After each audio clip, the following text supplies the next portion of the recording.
your brain is 12.5 times more likely to believe my gesture over my words. And that's because it is very hard to lie with our gestures. For example, you want to do a little experiment with me? Sure. Okay, I want you to say 5, but hold up the number 3. 5. Hard, right? Yeah, I had to think about them separately. This is why liars use less gestures. But knowing tools like that is critical if you're trying to set yourself up for success. And we're going to go through all of them. Oh, yeah. Vanessa Van Edwards is a behavioral investigator whose science-backed research from body language and micro-expressions to vocal tones and first impressions has revolutionized the way we build confidence and create more authentic relationships in every social and professional interaction. I'm a recovering awkward person, and I thought that charisma was genetic, and I didn't know how to have conversations. I didn't even know how to have friends. And then I discovered that highly successful people speak a hidden language, and that is the language of cues. It's directly from the research. They know the blueprints to talk to anyone. They know that if you sit within 25 feet of a high performer, your own performance improves by 15%. And that there's a direct correlation between confidence and anxiety and the distance between our shoulder and our earlobe. So interesting. They also know that 82% of our impressions of people are based on warmth and competence. So if you worry that people don't take you seriously, you have trouble getting raises, you feel anxious and overwhelmed, I have 5 power cues for competence. But if you have ever been told you're intimidated, hard to talk to, I want you to use these 5 warmth cues. First, What about how to get a partner in terms of cues and body language? let's start with a study that blew my mind. It's impossible to be attracted to someone who That's so crazy, just such a that small... one little thing. This has always blown my mind a little bit. 53% of you that listen to this show regularly haven't yet subscribed to this show. So could I ask you for a favor before we start? If you like the show and you like what we do here and you want to support us, the free, simple way that you can do just that is by hitting the subscribe button. And my commitment to you is if you do that, then I'll do everything in my power, me and my team, to make sure that this show is better for you every single week. We'll listen to your feedback, we'll find the guests that you want me to speak to, and we'll continue to do what we do. Thank you so much. Vanessa Van Edwards. For someone that's just clicked on this conversation now, and they're wondering why they should stay and listen to what we're going to talk about, what would you say to them? Very highly successful people speak a hidden language, and that is the language of cues. If you don't know how to read the cues people are sending to you, if you don't know how to control the cues you're sending to others, you are missing a crucial element of success. How do you quantify that in a way that I know that it's true? Are there studies or stats that reinforce what you've just said? 82% of our impressions of people are based on warmth and competence. That means that if we can control our warmth cues and our competence cues, we know we are taking care of 82% of our impression. And that is critical to being more memorable, to being more confident, to having clearer communication. And taking that a bit further, what areas of my life will that impact? So if I'm warm and I'm competent, which you're telling me are things that I can control, what are the downstream consequences of that? So I think my mission is to tackle a big lie. And that is that smart people will translate their book smarts into people smarts. But actually, no matter how smart you are, if you do not know how to communicate with people, you can't connect with people, you can't have good relationships, you can't have supportive friendships, you get looped into difficult people or toxic people, you have trouble getting raises or promotions. When you are able to control your communication, it helps you not be overlooked, not be misunderstood, and that affects your friendships, your partner, your career, and it also helps you feel more confident walking into a room. And what is your research based on? Are you a researcher? Have you done sort of first-party research yourself? Where were you drawing from? So I'm a recovering awkward person. So I used to believe that you were either born with charisma or you weren't, that charisma was genetic. And in 2002, I discovered a study that changed my life, which said that charisma can be learned. This is when I started to figure out, okay, if charisma can be learned, how do we learn it? How can we learn blueprints for conversation? How can we learn frameworks for how we connect and how we socialize? That's when I started doing my own research. So I'm a behavioral researcher and a bestselling author on communication, and I specialize in helping very brilliant, very smart, awkward folks not be overlooked. And give me some sort of depth as to the amount of research and the quantity of research that you've done, how many people you've studied, how many hours of footage, etc. Yep. So I developed my first framework about 12 years ago, and we've helped 400,000 students learn that framework, master it, and conquer awkwardness or feel more confident. Some of those folks had very professional goals like getting raised or promotion. Other folks were so socially anxious and so awkward they couldn't make friends. Other people were looking for their soulmate or their partner. And so 400,000 students have told me that this framework works. Nobody teaches us this stuff, do they? Mm-mm. Or actually, extroverts tend to teach it. So I read the quintessential How to Win Friends and Influence People back in the day. And that's a wonderful book, but it's a book written by an extrovert. If you are not naturally extroverted, I am not naturally extroverted, I'm more ambiverted. It is very hard to learn how to communicate if you don't naturally gravitate towards people. I was like, there has to be a way to teach introverts and ambiverts to be able to feel confident without having to fake it till you make it, without having to pretend to be extroverted or outgoing, to be taken seriously or to be charismatic. What's an ambivert? So ambiverts get energy from the right people in the right places. So for example, in this interview, I love one-on-one conversations. I feel myself. But if we were to go to a loud bar or a nightclub, I would completely shut down and want to be alone. Ambiverts can dial up extroversion to hit their goals. So if they know they have to be friendly and meet people for an interview or a position, they can do it. But they need lots of recharge time. The reason why it's important to know if you're an ambivert is because you should know what are the people and places that drain you. There are certain people, when you open your calendar and you look at it and you're like, oh, I have to be with that person. That is someone that drains you. They do not bring out your extroversion or your natural love of people. There are also certain people who you feel you could talk to for hours. They give you social energy. They charge your social battery. So the very first thing I have students do is sit and make a list. Who are the people who give you energy, who charge you up? Who are the people who take from you? Those are people that we want to put boundaries around, we want to say no to, we want to limit as much as possible. And then also the places. Where do you thrive? Is it conferences, one-on-one business, or is it friends, socializing, parties? Knowing those places helps you optimize your social battery. And when you say cues, which you said at the start of this conversation, people think of just body language. Is that the sort of full extent of areas that you focus on? Yes, so cues come into 4 different channels. There is body language, that's facial expressions, gestures, posture. But there's also vocal. So vocal cues are the tone of our voice, our pace, our volume, our cadence. There's also the words we use, obviously verbal cues. The types of words that I'm choosing to use are signaling my warmth and competence to you. And the smallest channel is our ornaments. The colors we wear, the jewelry we wear, the way we wear our hair, the way we wear your facial hair. Those are also signaling different things or cueing people to feel a certain way about you. And what about what we say? Mm-hmm. Because I know you're writing a book about, I don't know if I can leak this, You but can. here we go. Yeah, you can. You're writing a book about conversation, Mm-hmm. so what we say. Mm-hmm. So I did not realize how powerful our words are. And here's a study that really changed the way I think about this. Very simple study. They brought people into the lab and they split them up into 2 different groups. In one group, they said, today you're going to play the community game. And they played kind of a prisoner's dilemma type of game. The second group, they came into the same room, the same researcher, and they said, good morning. Today you're going to play the Wall Street game. The trick was the games were exactly the same. There was no difference between the 2 games.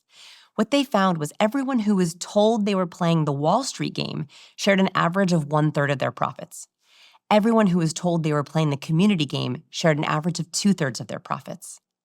This means that one word, community game, community, made people think and feel more about community. It made them act more collaboratively. Mm-hmm. This means that the words we're using in our emails, our subjects, our texts, our LinkedIn profile headlines are cueing people for how they should treat us.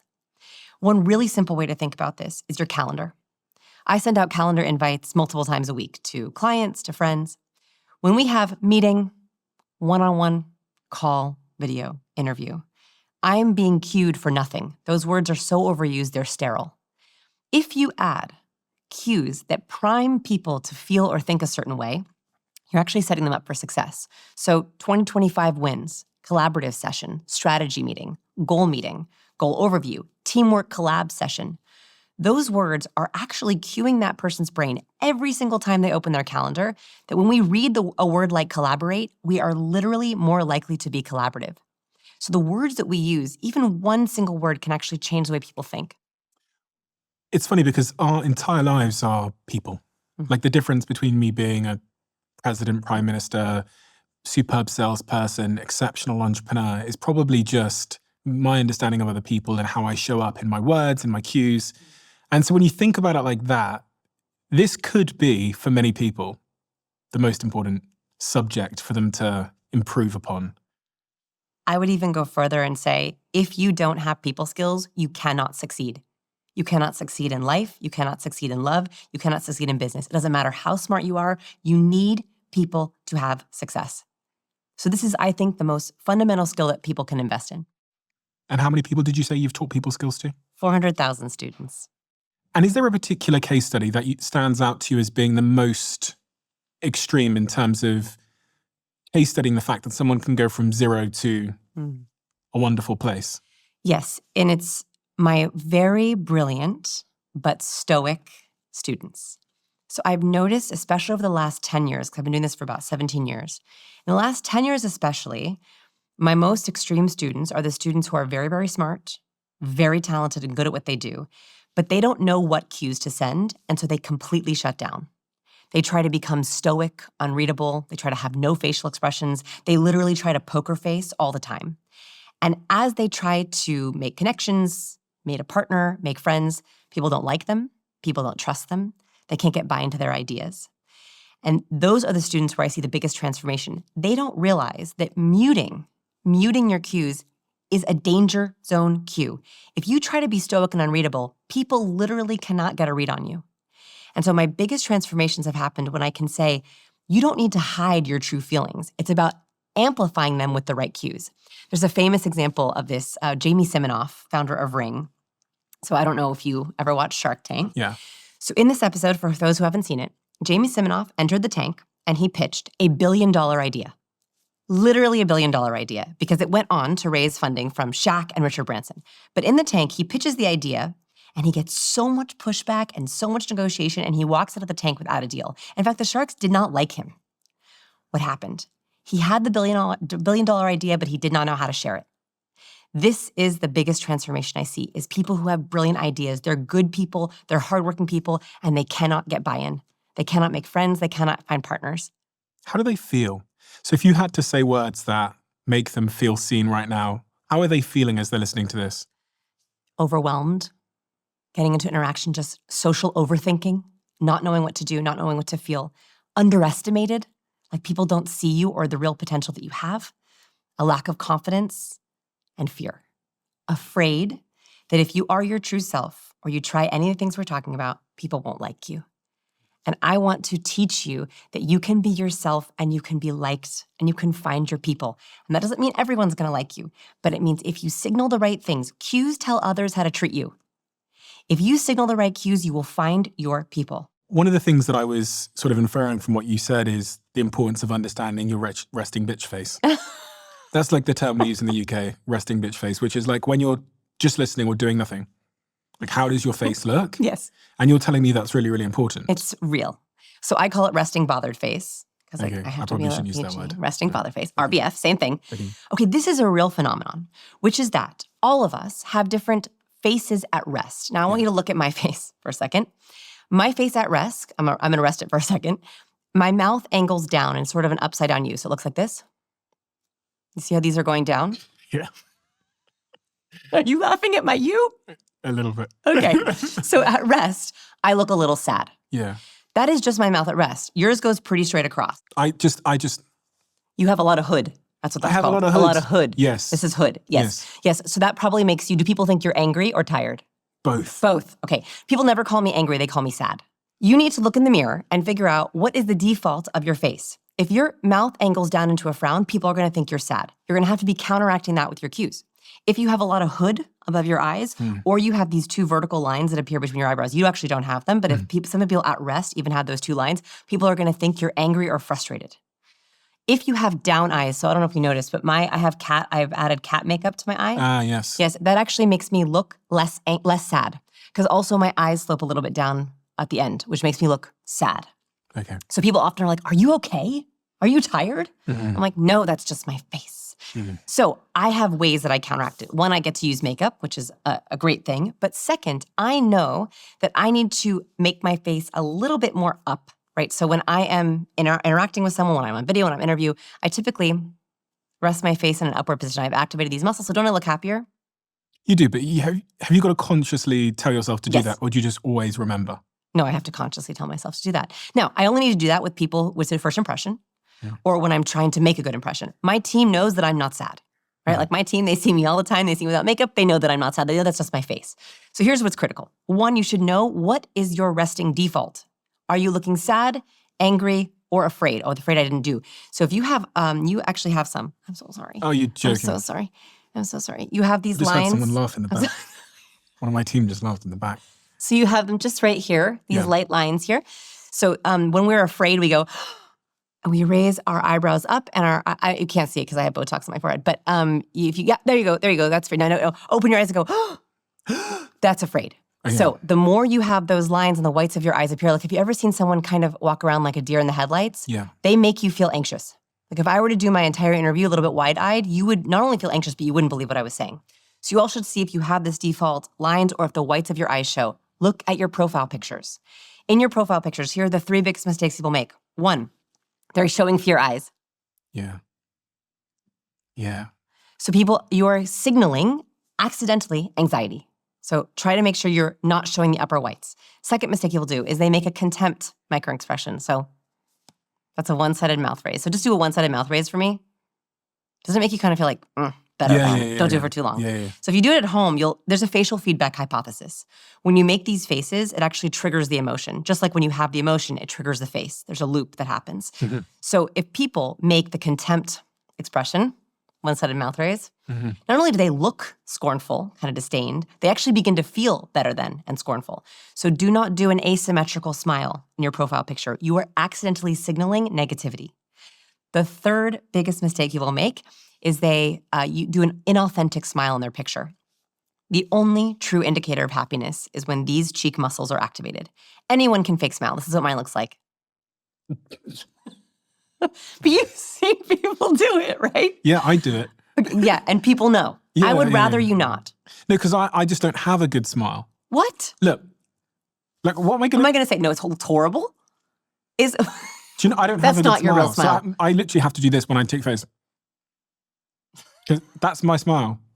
But I can't do the teeth smile. thing. I try to... What am I going to do? Well, you can smile without your teeth as long as it hits your upper cheek muscle. So just try this for me. Put your pen or your finger in between your mouth like this and smile as hard as you can go. Oh, that's better. That reaches all the way up into your eyes. Do you see? Oh, that's not. That looks so much better. Okay. If you can activate these muscles in your profile picture, you don't have to walk around like that. But if you can activate, not the fear, just here, just here. Okay. If you can activate these muscles in your profile picture, it shows authentic happiness, or don't smile at all. I hate the advice. Just smile more. Fake smiles do not work. Dr. Barbara Wild studied this. She took pictures of people thinking of something they were authentically happy about, took a picture of them smiling, then she told them to fake smile and took a picture of them. On the surface, you really couldn't tell the difference between the two smiles. They looked very similar. But she had participants take mood tests, then look at one picture or the other, group A, group B. People who saw the positive picture had an improved mood. They caught the happiness from the photo. People who looked at the fake smile had no mood change. This means I would rather you have no smile at all or be neutral than fake smile. But if you can smile in your picture, it is so great for authentic happiness.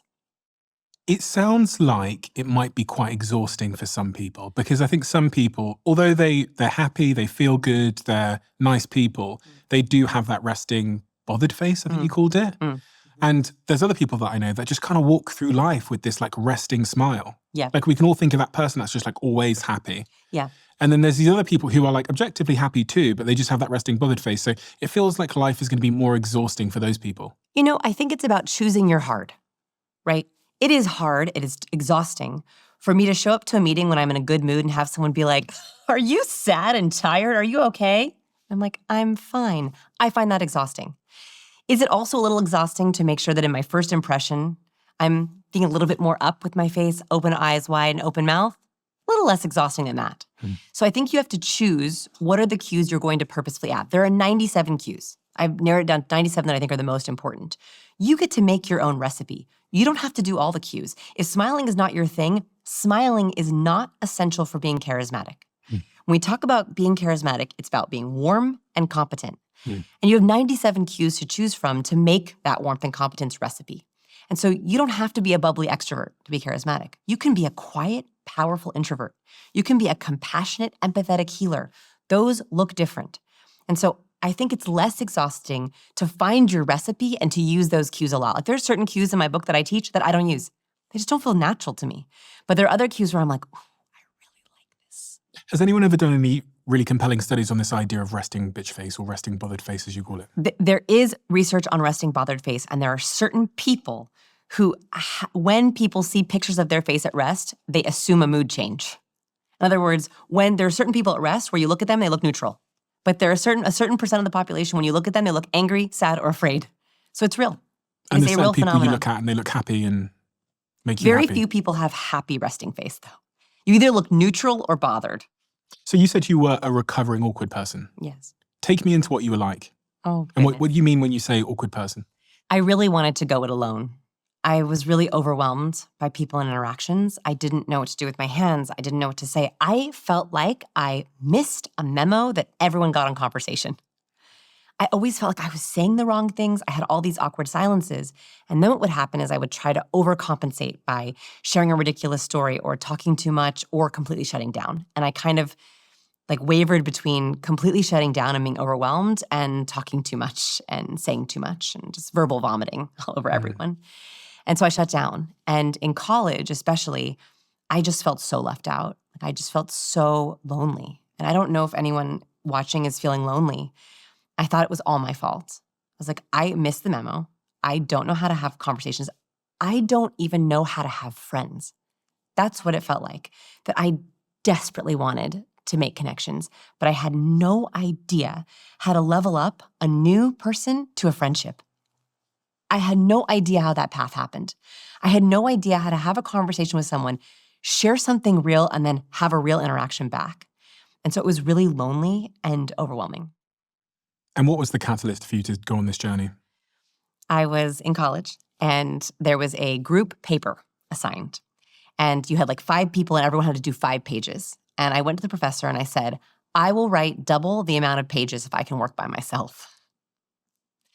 And he was like, Vanessa, the point of the paper is not the paper. It's working with the people.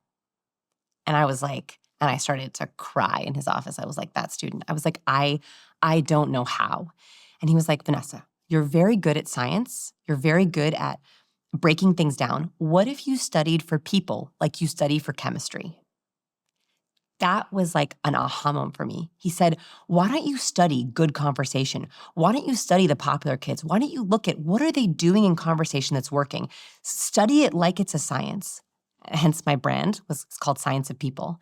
That's when I realized, okay, it didn't come naturally to me, but maybe there's research on actual things I can do with my body, things I can say verbally, questions that work that will help me learn this the other way, turning soft skills into hard skills. That's when I started creating my first conversational blueprints. That's when I started creating my conversation formula, and it started to work. I started to try out these kind of tiny experiments, and I actually started to feel like myself, make more friends. It was tools. I had to use tools to be able to connect because it just did not come naturally to me. Was it fixed from day one? No. So it was a journey? It was a real journey, yeah. 'Cause I think that's important because often people think, read the book, get the tips and tricks, and you're changed and you're fixed. You talk about, I think, later in your life where you went to a dinner party and your husband was there with you and you went home and told him that you thought everyone was angry at you. Yeah. When was that? That was this probably maybe 4 or 5 years later. Okay. So I started mostly with conversation. That was sort of my first tool I needed, is questions I wanted to ask, first impressions, and how to close a conversation, very practically. I also realized about 5 years later, I married my college sweetheart, so I've been with my husband for a long time, and he said to me, you always think everyone's angry at you. I was like, isn't everyone angry at me? And I realized there are certain people who misinterpret neutral facial expressions as negative. I have this problem. So I will see a neutral expression on someone and assume they are angry or afraid or stressed or don't like me. And that was creating this really bad loop because when you think someone doesn't like you, you shut down and become more unlikable. There was a study I discovered right around this time. This is done by Dr. Van Sloan. He wanted to know what makes popular kids popular. Very clever study. He studied thousands of high school students across a variety of high schools looking for patterns. Why is it that some kids across these grades and ages are really popular? He had all the kids ranked across all these schools. He had them looked at traits. And then he guessed what made the popular kids popular. Were they more athletic? Were they more attractive? Were they funnier? Were they smarter? What was it? Can you guess what it was?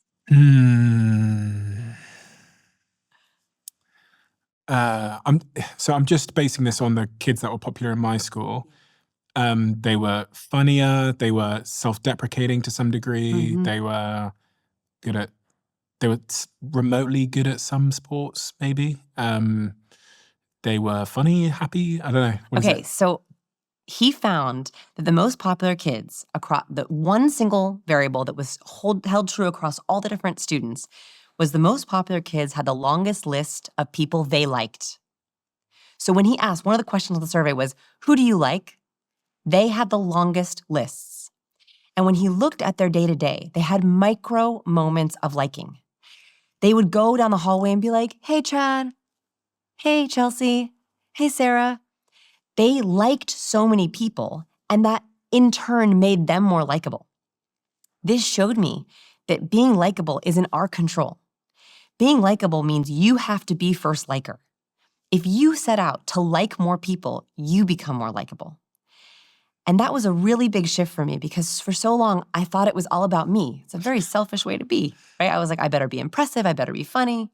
But actually, what makes us likable is just liking as many people as possible. I was laughing as you're speaking because I was just playing out all the different sort of personas of people listening right now. Yeah. And I just had this one persona of the person sat at home who just like slumped over because they realized they hate everybody. Like when you said that, they were just like, fuck, I hate everybody. Look, I get it. And I also think that if you hate everyone, if that's you, let me try to convince you for a second. It could be because you're asking the wrong questions. Okay. I think I fell into that camp. I don't need people. I don't like people. I was very much in that camp for the first couple of years. Why? Because I had terrible interactions and terrible conversations, and it was awkward. Of course I didn't like people, but I was also asking the wrong questions, and I was telling the wrong stories. I was trying to be impressive. The best way to be impressive, to be likable, is to help people impress you, is to make them feel so liked that they begin to like you back. It's aggressively liking. So that means that when you're with someone, you should be constantly giving them verbal and nonverbal assurances of how much you want to like them. Watch them change. Watch your relationships transform. So I make it a policy of aggressively liking people. So I have 3 magic phrases for likability. Can I teach them to you? Please. Okay, so I want you to use these as many times as you can. 3 magic phrases for likability. 1, I was just thinking of you. Okay, so here's how you use this authentically, right? Okay. You think of a lot of people in your life all the time. Yeah. If you are thinking of someone and you can text them, I was just thinking of you, how are you? I was just thinking of you, how'd that project go? I was just thinking of you, it has been a while since we talked. Or, and better, you see a movie, you see a documentary, you see a matcha latte, you see a mug, you see a ceramic candle, and you're like, oh, this made me think of you. So my text messages, my conversations are full of actual moments where I was triggered to think of that person, actually, that this thing made me think of you. Or I was just thinking of you, I wanted to ask you about. If you don't think of someone, they're not a person you need to have in your life. Okay, so that's number 1. That's number I 1. want to pause on number 1 because I've got some sort of questions to ask here. Yes. It sounds exhausting. It sounds like it's going to cost me a lot of time that I don't necessarily have. And this is just my surface level reaction was, oh God, another job. Like, do you know what I mean? If I've got to set aside an hour to like text everyone I know and go, I'm just thinking of you, it's going to be exhausting. I've got like 6 friends and I've got my partner, I've got my family and my team. It's a lot. Then just them. And also, it doesn't take an hour when you're like, oh, stainless steel mug. This made me think of you, right? Like you're only doing it when it's actually naturally occurring to you. I don't want you to sit at your desk and be like, I'm due for some I was just thinking of yous. No, this happens in the wild. Okay. You're watching a documentary, you're at a restaurant, you're on the bus, you're like, oh, that reminds me of this person, quick text. That is less work than missing an old friend and not knowing what to say. It is less work to see something in real life or have a thought of like, I wonder how Sarah is, and reaching out to them than, I miss Sarah, but I'm not going to reach out to her. It's also less work when you see someone and you haven't seen them in a while, or they're a friend of a friend, or they're that casual coworker relationship, and you're like, what do I say? I think it's a lot of work to go up to that person and be like, how was your weekend? I think that's a lot of work. I think boring small talk is a lot of work. If you actually thought of them to say, You know, I know you love dolphins. I saw this dolphin documentary on Netflix. Have you seen it? I was just thinking of you. Made me think of you. I got another concern. Oh. So if I start firing out these WhatsApp messages telling people when I'm thinking Love of it. them, Love it's it. just going to be opening up loads of conversations that I then have to deal with. Do you know what I mean? Like, it's going to be like, hey, I was just thinking of you. And then they reply, they go, oh, how are you? And I go, I'm good, thanks. And then I go, how are you? They go, I'm good, thanks. And then, do you know what I mean? And Well, then they might ask me. I don't believe in asking, how are you? Okay. That's a whole other thing. This is a good test. If you are worried that they're going to start a conversation that's going to bore you and feel like work, they're not a close friend. So don't text them. Mm-mm. Okay. It's a very good test. If there's someone where you're like, oh, I don't really want to hear how they are, Yeah. don't text them. Okay. This is for the people who you want to level up with. There are 3 levels of intimacy. People who you kind of know, you know their personal, you know their general traits, where they work, where they live, what they do, that's it. You don't want to go any deeper with them. Level 2 people are people where they know your personal concerns. You know their goals, their motivations, their personality traits, their worries. Those are people who you want to invest in. And there's a last level, which is the most deep level, which is called self-narrative, which is the story we tell ourselves about ourselves.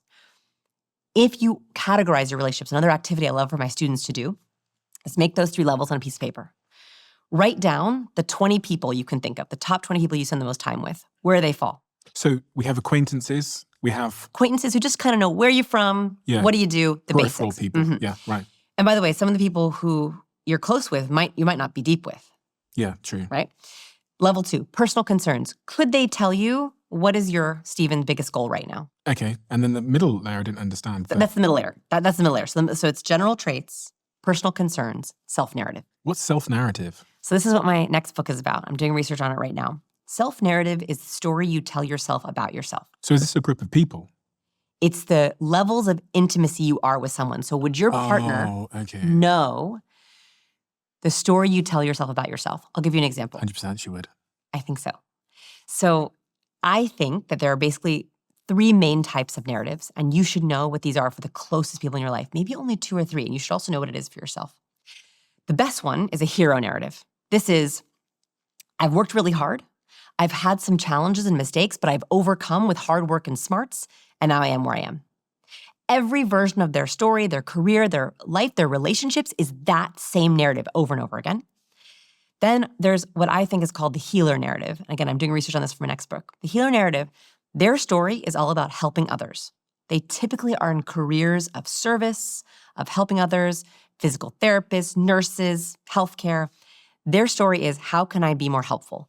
They tend to have a problem, though, if you're in a relationship with a healer, is they always put other people's needs before themselves. Do they have some kind of historic trauma? They can. And a lot of the times they were put in a position of caretaking too early. Like they were told that you're of value if you can caretake. You're of value if you put your needs last. So they tend to be people pleasers. They tend to say yes to everything. You have to be careful if you work with a healer because they're great to work with. They help, but they say yes to too much. So healer is the middle one. The last one is victim narrative. Victim narrative, no matter what, personal, professional, love life, taxes, they have the same narrative. I experienced challenges and mistakes, and I didn't overcome. No matter how hard I work, no matter how smart I am, the world is against me.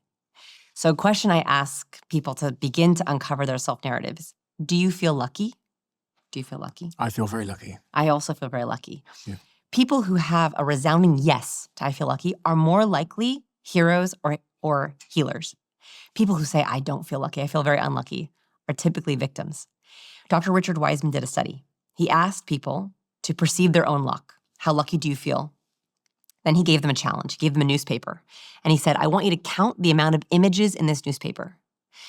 They sat with the newspaper and they counted all the images, but there was a trick. There's always a trick in these studies. On the second page of the newspaper, in big print, it said, stop counting. There are 42 images in this newspaper. Almost all of the people who perceived themselves as lucky saw the ad, closed the paper, and gave it back. So there are 42 images. Almost none of the unlucky people did. The unlucky people missed the ad and kept counting, spent a lot of time, and made more mistakes.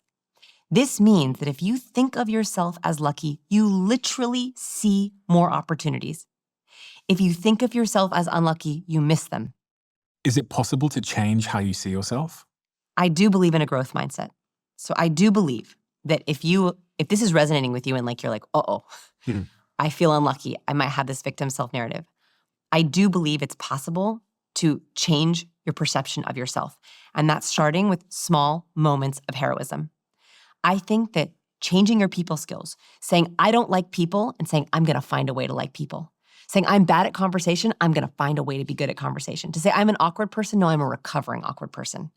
If we can begin to take those tiny experiments and change them one by one, we begin to have small moments of heroism, and that's how we change our self-narrative.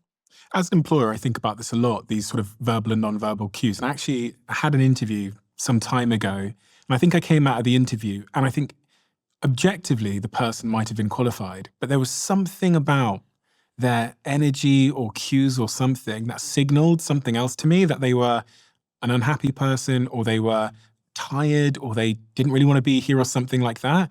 Are there any studies that confirm that our hidden communication is driving our success in the working environment? Yes. So this study blew my mind. It's 58,000 working hours over 11 different companies. So a huge amount of data. They wanted to know if low performers infect the people around them and if high performers infect the people around them. What they found was if you sit within 25 feet of a high performer, your own performance improves by 15%. Here's the kicker. If you sit within 25 feet of a low performer, your own performance decreases by 30%. This means that our negative emotions are more contagious, that if you're around people who are low performers, whatever that means to you, who have negative cues, who are feeling anxious or tired or low confident, you could catch those cues and that affects your own performance. This is why it is incredibly critical to invest in the 5 people who you spend the most time with. You want to make sure those 5 people are the cues you want to catch. Do you like the cues they're sending? Do they give you the right motivation, feelings? Do they make you feel liked? Do they make you a better version of yourself? There's just one more chemical aspect of this which we have to do more research on. This was a very gross study, but it's one of my favorites. It's a little gross. You ready? Okay. So they brought people into their lab. They split them up into 2 different groups. And they made the first group wear a sweatsuit where they catch your sweat and run on the treadmill. So they sweat a lot on the treadmill. The second group, they wore sweatsuits and they took them skydiving for the first time. Both groups sweat a lot. Treadmill sweat and skydiving sweat. They took these sweat samples and they had unsuspecting participants go into fMRI machines and scan their brains. Then they gave them both sweat samples to smell. These poor people didn't know what they were smelling. They went, everyone who smelled the skydiving sweat had an activation in their own amygdala, their own fear response triggered. In other words, when they smelled fear sweat, they didn't know why, they began to feel afraid. Everyone who smelled the treadmill sweat had no change at all. This means that, yes, we can talk about facial expressions and body language and vocal cues and words, but there's also something chemically happening with the people around us so that we can literally smell fear and we catch it. And that is also why it's really important to follow our gut. Oh dear. Well, I was going to say, well, then we're all screwed, aren't we? We can't do anything because if we're giving off these chemicals which are impacting those around us, it doesn't matter if I smile and do the whole like, No, because I think intention is the back door into confidence. It's very hard to fake confidence. I don't believe in fake it till you make it. I don't really. But if I say, I have a conversational tool for you that's going to make your conversations better, you become less nervous, you become more excited, you ask a better question, they give you a really good answer, you feel super charismatic, they feel really liked, you feel really likable. Ooh, we have a good little cycle. So I think that intention, going in with really purposeful cues, helps you feel more confident and triggers these beautiful cycles. The cycle, is this the cycle you're talking about? Cycle, yes. The cue cycle. The cue cycle, yes. I'll put it on the screen and in the description for anyone that wants to see it. But when I saw this, the reason I printed this off was because it really hit close to home, because I'm someone that meets a lot of people. And when I meet people, there's on the very rare occasion, something about someone will just kind of throw my energy. And it throws my energy to the point that I realize I'm then acting a little bit in terms of my interaction with them.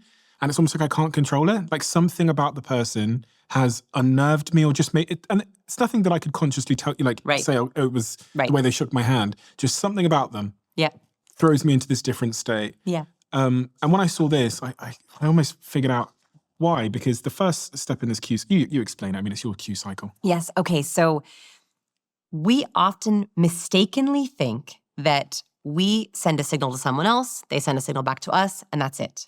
What we don't realize is there's a cycle happening within us, which is that if you send me a negative cue, I internalize it, and that changes the cues I'm sending back to you. Here's a very simple experiment that showed this. They put a participant in a room, and they had an actor in the room flash them a social rejection cue. That could be an eye roll, a scoff, a distancing and blocking behavior. So the participants in the room and this person across from them, they don't know as an actor, sends them a social rejection cue. What they found was the moment that participant saw the social rejection cue, their own pupils dilated and their field of vision increased. This means that somebody saw, that person doesn't like me, and their body reacted to fight or flight. Does anyone else feel this way about me? Are there any escape routes for me? And that then changed what cues they sent back to that person. They were more anxious, they were more nervous. If you walk into a room with someone and you're feeling bad, you probably caught a cue. Here's the good news. You can stop the cue cycle from being negative. There's also positive cues, right? We can catch positive cues that can be good for us, but we can stop the negative cycle if we label the cue we see. Dr. Matthew Lieberman at UCLA studied this very clearly. He put people in fMRI machines and he flashed them a fear microexpression, the one that you showed us earlier, with your eyes really wide. When people saw the fear microexpression, they caught the fear. They began to feel afraid and their amygdala lit up. But when he taught them say fear or think fear, he taught them the microexpression, it stopped activating their amygdala. Meaning, if you know how to read the 97 cues and you see contempt or social rejection or a mouth shrug or a lip purse, all not great cues, you can in your head say, lip purse, I'm good, or clocked, noted. That intel is actually empowering. So that backdoor into confidence is also, you can label it, name it, tame it, and you're in control of it. That is a much better way to interact and also can help you like people for all my people who don't like people. Okay, so in those moments, I should, in my head, just say what I'm label it. Clocked. Yeah, like that's what I say to myself, or like red flag or noted. You're particularly famous for a TED Talk that you did, which did very, very well. It was called You Are Contagious. And it really opened my eyes to the importance of hand gestures. Yes. Which I didn't really think were that important before. But it's funny because going through this election cycle, and obviously Trump has now been elected as the next president of the United States, he is someone in particular that uses a lot of hand gestures. And in your TED Talk, you make the case that hand gestures matter. Oh, so much. I think the hands are the windows into the soul. I think what we underestimate is the power of our gestures. Love it. Just love it. Just those jazz hands, those jazz hands. So I'm gonna do a little experiment with you. Okay. So I'm gonna put my hands in my lap. I've been very careful to leave my hands on the table for the entire interview. That's on purpose. Now, something funny happens in your brain when you can't see my hands. And the longer my hands are underneath the table, the more your amygdala will begin to fire. And the more distracted you become with, where are her hands? Why are her hands under the table? And the moment I bring my hands back out again, your brain goes, and that is because hands show intention. And this makes sense from an evolutionary perspective. So if we go back to caveman days, if we were approached by a stranger caveman and they went, friend, friend, friend, friend, friend, friend, we saw they weren't carrying a rock or a spear and they were probably a friend. In fact, when we go, so nice to meet you, we can see someone's hand, we know that they're literally not gonna harm us. So our brain still keeps this mechanism that if we're on video and we can't see someone's hands, or they walk into an office with their hands in their pockets or behind their back, we feel a little bit uneasy. So there's two things for this. First is the moment someone first sees you, you wanna be friend, friend, friend. Good to see you. Oh, so nice to meet you. What, put your hand up for people that can't see? The moment I walk into a room, hey, nice to see you. Even before I handshake, even an old friend, I'll be like, oh my gosh, so good to see you. On Zoom, morning. For people that can't see, she's basically putting her hand in the air. Which is like a little wave. A little wave. We love a palm. As humans, we love seeing someone's palm. There's something about it that makes us feel like, they're literally open palmed. So that's the first. In the first few seconds of someone seeing you, in person, on video, try to flash your palm. Very, very simply. Second, we understand competence in two ways. Very highly competent people know their content so well, they can speak to you on two tracks. They can speak to you verbally, but they also can speak to you with their hands. This is why we loved picture books as kids. And so when someone is speaking, we're listening to their words. But second, we're looking, are their hands outlining their words?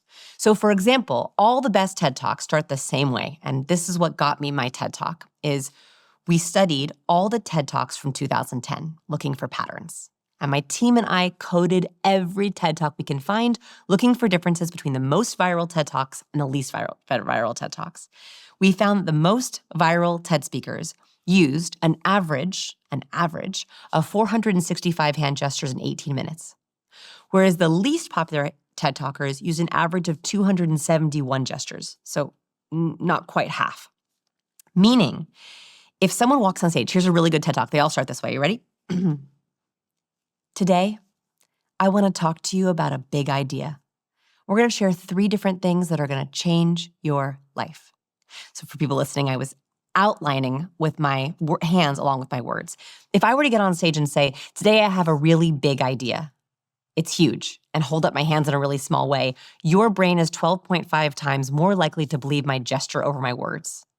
And so what we can do as speakers, as very highly charismatic speakers, is think about how can I outline, very basically, not modern dance, what I'm saying, or how can I emphasize things with my gestures? If something is big, show me. Is it beach ball big? Is it, what is this big? Donkey big? Is this a donkey? I don't even know. Yeah, most donkeys. But a goat? Yeah. A goat? This is a goat big. If you have something that's really small and no big deal, doing this actually helps you think that it's not a big deal. I'm making a little kind of dismissive gesture with my hand. This also works with emphasizing points you want people to remember. If you have 3 ideas, tell someone you have 3 ideas. It is very hard to lie with our gestures. For example, you want to do a little experiment with me? Sure. Okay, I want you to say 5, but hold up the number 3. 5. Hard, right? Yeah. So it's really hard for I had to think about them separately. Yeah, it's really hard. Our brain is not meant to lie with gesture, which is why humans pay so close attention to gestures. Because we're looking to see, are they congruent? It is so hard to be incongruent with their gestures. Liars typically use less gestures. So we're also drawn to people who are using gestures, who are congruent with their gestures, because it makes us feel like, oh, they know their stuff and they're being honest. So it made me reflect. How do we establish causation here in terms of these hand gestures? Could it be the case that the more confident TED speakers are doing more gestures because they're less nervous? Mm-hmm. So is it about nerves? And the less confident, more nervous TED speakers are doing less gestures just because they're self-soothing a lot and they're kind of closing off their body. Is confidence the thing here? Is it nerves? I don't think so. I think it's about engagement. So I think most TED speakers, and I watched these TED Talks, they're all good. All of them are good. And some of them are experts in their field. The difference is, do I want to watch their good? It is hard for me as a viewer to pay attention for 18 minutes with someone who didn't use enough gestures. It was like physically hard for my brain to pay attention. I think those speakers, whether good or not, had over-rehearsed and rehearsed out their hand gestures, or were holding a podium, or were holding a clicker too hard.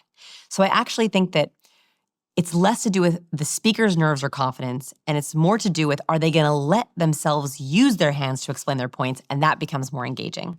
One of the things I've noticed on this podcast is people who are using their hands are more expressive. And if they're more expressive, there's likely to be more sort of intonations in their voice. And if there's more intonations, it's more engaging. And if it's more engaging, then it's more retentive for the algorithm. And if it's more retentive for the algorithm, it's suggested more. If it's suggested more, there's more views. Yes. So I would like to tell my guests, all the past and particularly future guests, that if you have more expression in what you're saying and more intonations in your voice, then our show will grow. Okay. Let's talk about 2 things here. One is we did a test on my YouTube channel and found that if we used a thumbnail of me doing any hand gesture, it didn't even matter what it was. It could be this, it could be this, it could be this.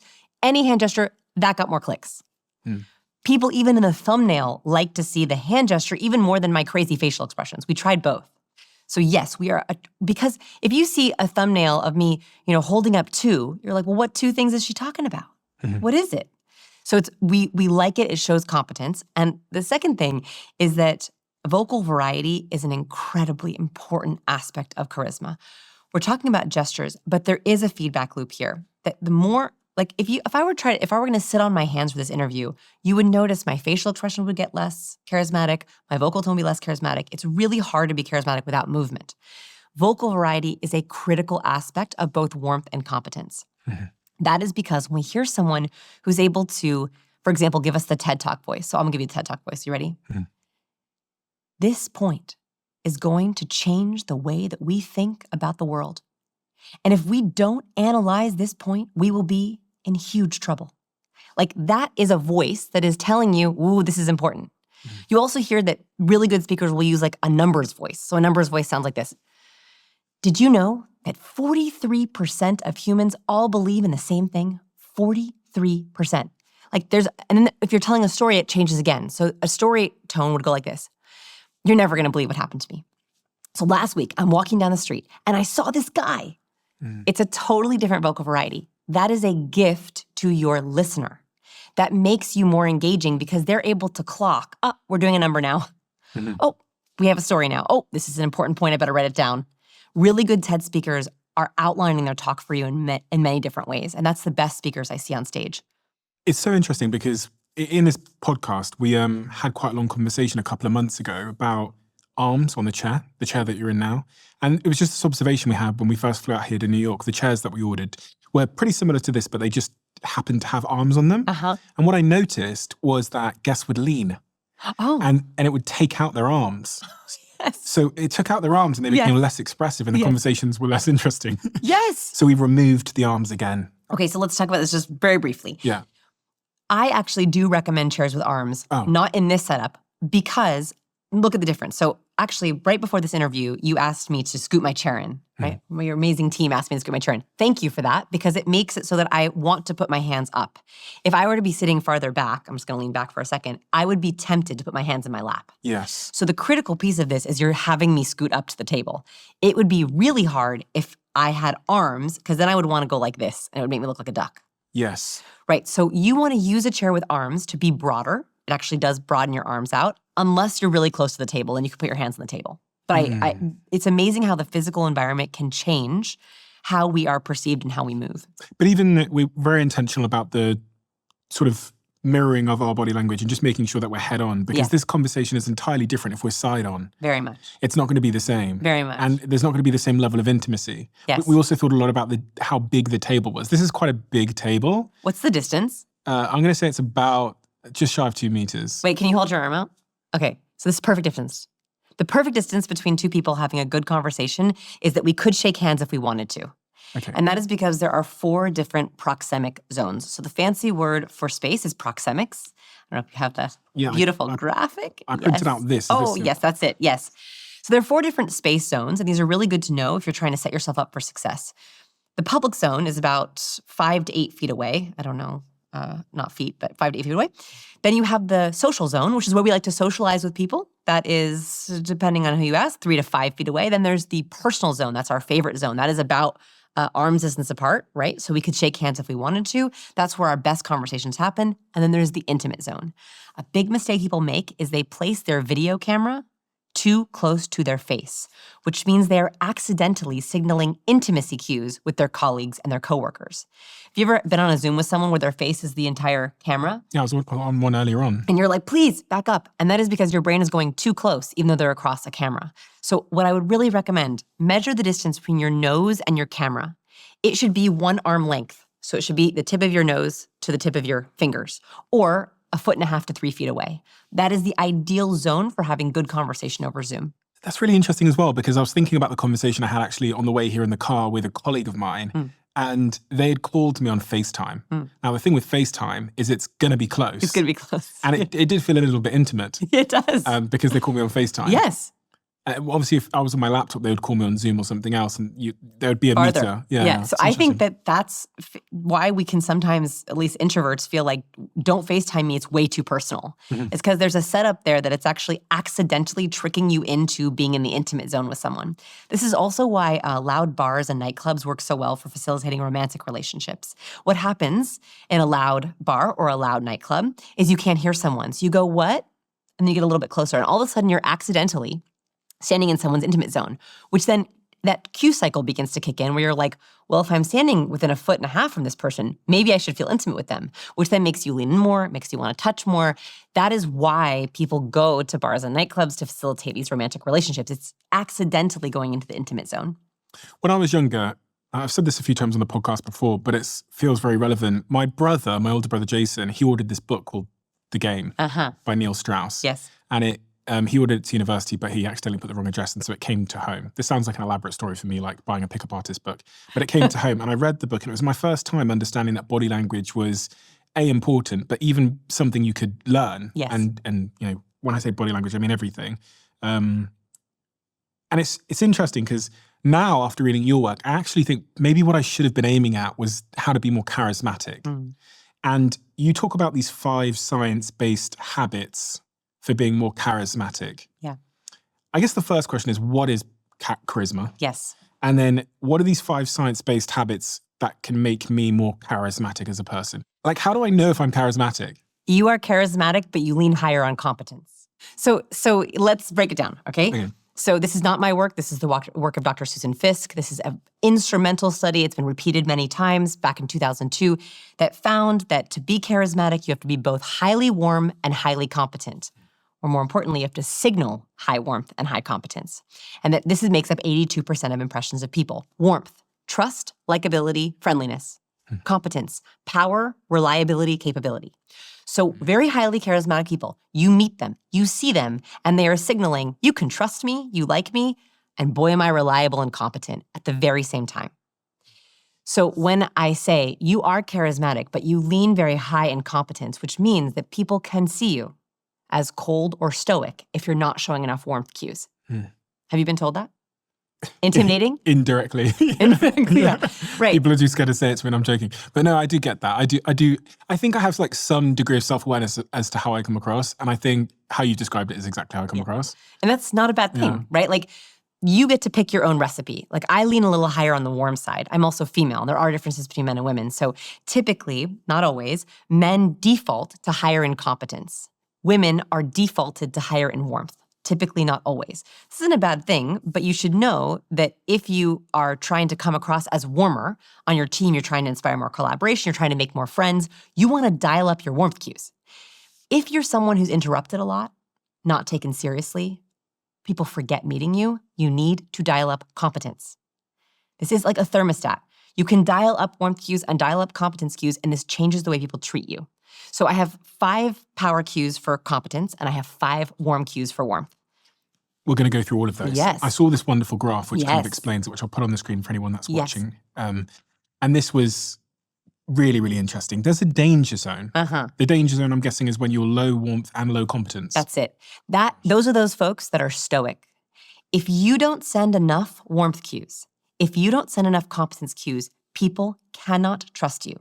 They have trouble working with you. They have trouble talking to you. This is the curse of very smart people. Very smart people think, my ideas will stand alone. My book smarts are great. I don't need to communicate these cues. My ideas are enough. That's what happened to Jamie Siminoff in the tank. He did not show enough warmth or competence cues. He relied solely on his ideas and his numbers, and he could not get a deal. So people who want to be taken seriously, you have to show warmth and competence. The other problem with highly competent folks, and you lean higher in competence, so this is for you too, which is, this is directly from the research. Too much competence without enough warmth leaves people feeling suspicious. So no matter how competent you are, no matter how good your ideas are, if you are not showcasing that with warmth, people are skeptical of you. And this is what happens with a lot of my students, is they're like, people don't trust me. They don't believe my ideas. They're skeptical. I get pushback, or I do sales trainings. They can't close. People push back on their numbers. And that is because some part of them is saying, I hear your competence, but you're not giving me enough warmth. Can you be too warm? You can be absolutely too warm. You can be too warm and too competent. Too warm, you know what that looks like? Oh, yes. That's too warm. Okay. Okay? Too warm is, so we'll talk about the 5 warmth cues. Too much of any cue is dangerous, right? So too much nodding, too much laughing, too much vocalizations. Those are all too warm, and they make us think this person is a bimbo or a ditz or not competent. That's what happens. We have too much warmth, it takes away from our competence. Where should we start? Let's start with the power cues. Okay, the power cues. So this is competence. Yes, power cues. Let me get some more power cues. Okay, so we talked about the importance of hand gestures. There is a very good competent hand gesture, which everyone should know if you want to be perceived as higher in competence. It's called the steeple. Oh, this. Oh, yes. It's on the cover of my book if you want to see it. Yes. This looks when your hands look like a little steeple. They're kind of relaxed and open. It's a triangle for anyone that can't. It's kind of like a triangle. Yep, a triangle. It's a power pose for the hands. Why? If you were doing this pose, you're showing I'm not hiding anything from you. You can still see my palms, but I am very relaxed and poised enough so that I'm keeping my hands together. Now, be careful. Don't drum. This is evil fingers. Yeah. This is Mr. Burns. for those of you who know, right? Yeah. So it's a nice still steeple. They rated hand gestures in a study, and they found that this was the highest rated hand gesture that leaders made was when they made this gesture. Now, personally, I don't use this a lot in my interpersonal interactions because it doesn't feel super natural to me. It's funny because we took one picture for my cover photos, and every single picture of me for my cover photos, I was smiling. And my wonderful photographer, Maggie Kirkland, said, Vanessa, can we just do one of you serious? And I was like, but I'm not serious. She's like, just one. Just do your most powerful power cue. And this is the only picture. And that was the one that we chose for it. So it's just funny because it's a very high competence cue. So you can try the steeple, just be careful not to do evil fingers with it. That's a high competence cue. That picture of you on the front, what is that signaling? So it's a perfect balance, right? So one, I have the steeple cue, competence gesture. Two, I'm angled towards you. My body is angled towards you, which is a warmth cue, that's fronting. My toes are angled towards you, which is warmth. I also have a smoldering eye contact look, which is high competence, which we can talk about. And I have an up face, right? I'm not in my resting, bothered face. So that's a slight warmth cue. That is actually how it makes me feel. There's an element of power, but it's not an intimidating level of power. Because I balanced it with that warmth. Yeah. Yes. It's like a welcoming Well, yay. power, yeah. Woo, we did it. Now I got to do it for the next one. So steeple. Okay, steeple, yeah. Second, this is a weird one. The most important measurement on your entire body is the distance between your earlobe and your shoulder. This distance right here. Watch. If I were to do this in the interview the entire time, if I were to have a very small distance between my earlobe and my shoulder, I would look anxious. I would also have a really hard time giving you vocal power. You would have do you trust me? No, you look nervous. Right, I look nervous. There's a direct correlation between confidence and anxiety and the distance between our shoulder and our earlobe. And very quickly, when we're trying to just assess someone, the first few seconds of seeing them, we're trying to assess how confident are you? Can I catch it? We don't like people who are anxious. We don't want to talk to someone like this because we don't want to catch that anxiety, but we do want to talk to someone who has the max distance between their earlobes and their shoulder. So when you're in a first impression, also in your profile pictures, I want a relaxed distance, shoulders down, earlobes out, which is another reason why I like that this is how your table is set up, because it pushes my shoulders down so I have a max distance. That makes me look more confident, but it also makes me feel more confident. There's a look here. So when you do the steeple and then you roll your shoulders down and back, you will begin to feel more confident. Don't you feel good? What if you raise your head though? Because if I'm trying to get my ears away from my shoulders, I might go like this. Actually, they're the same distance. So you want to actually keep your chin level. And if you can help it, you don't want to actually look down your nose at someone. It's quite a scornful, judgmental. Yeah. Exactly. So you just noticed it even when I did it. So it's not this, it's just this distance. So maximizing this difference. Okay. Third one. I love eye contact. We all know good eye contact is important. But here's what you might not know about good eye contact. Eye contact is a power move when you look at someone at the end of your sentence. So we're very used to if someone's thinking about something and they're processing something in their head, and I'm telling you that there were 465 gestures in a TED Talk, that is the most important way that I want to showcase something to you. That we like it when someone is actually accessing different memories or areas of their brain, but then when I end my sentence looking right at you, you're like, so highly competent people make eye contact specifically at the end of their sentences to drill a point, and ideally when the other person is saying something important.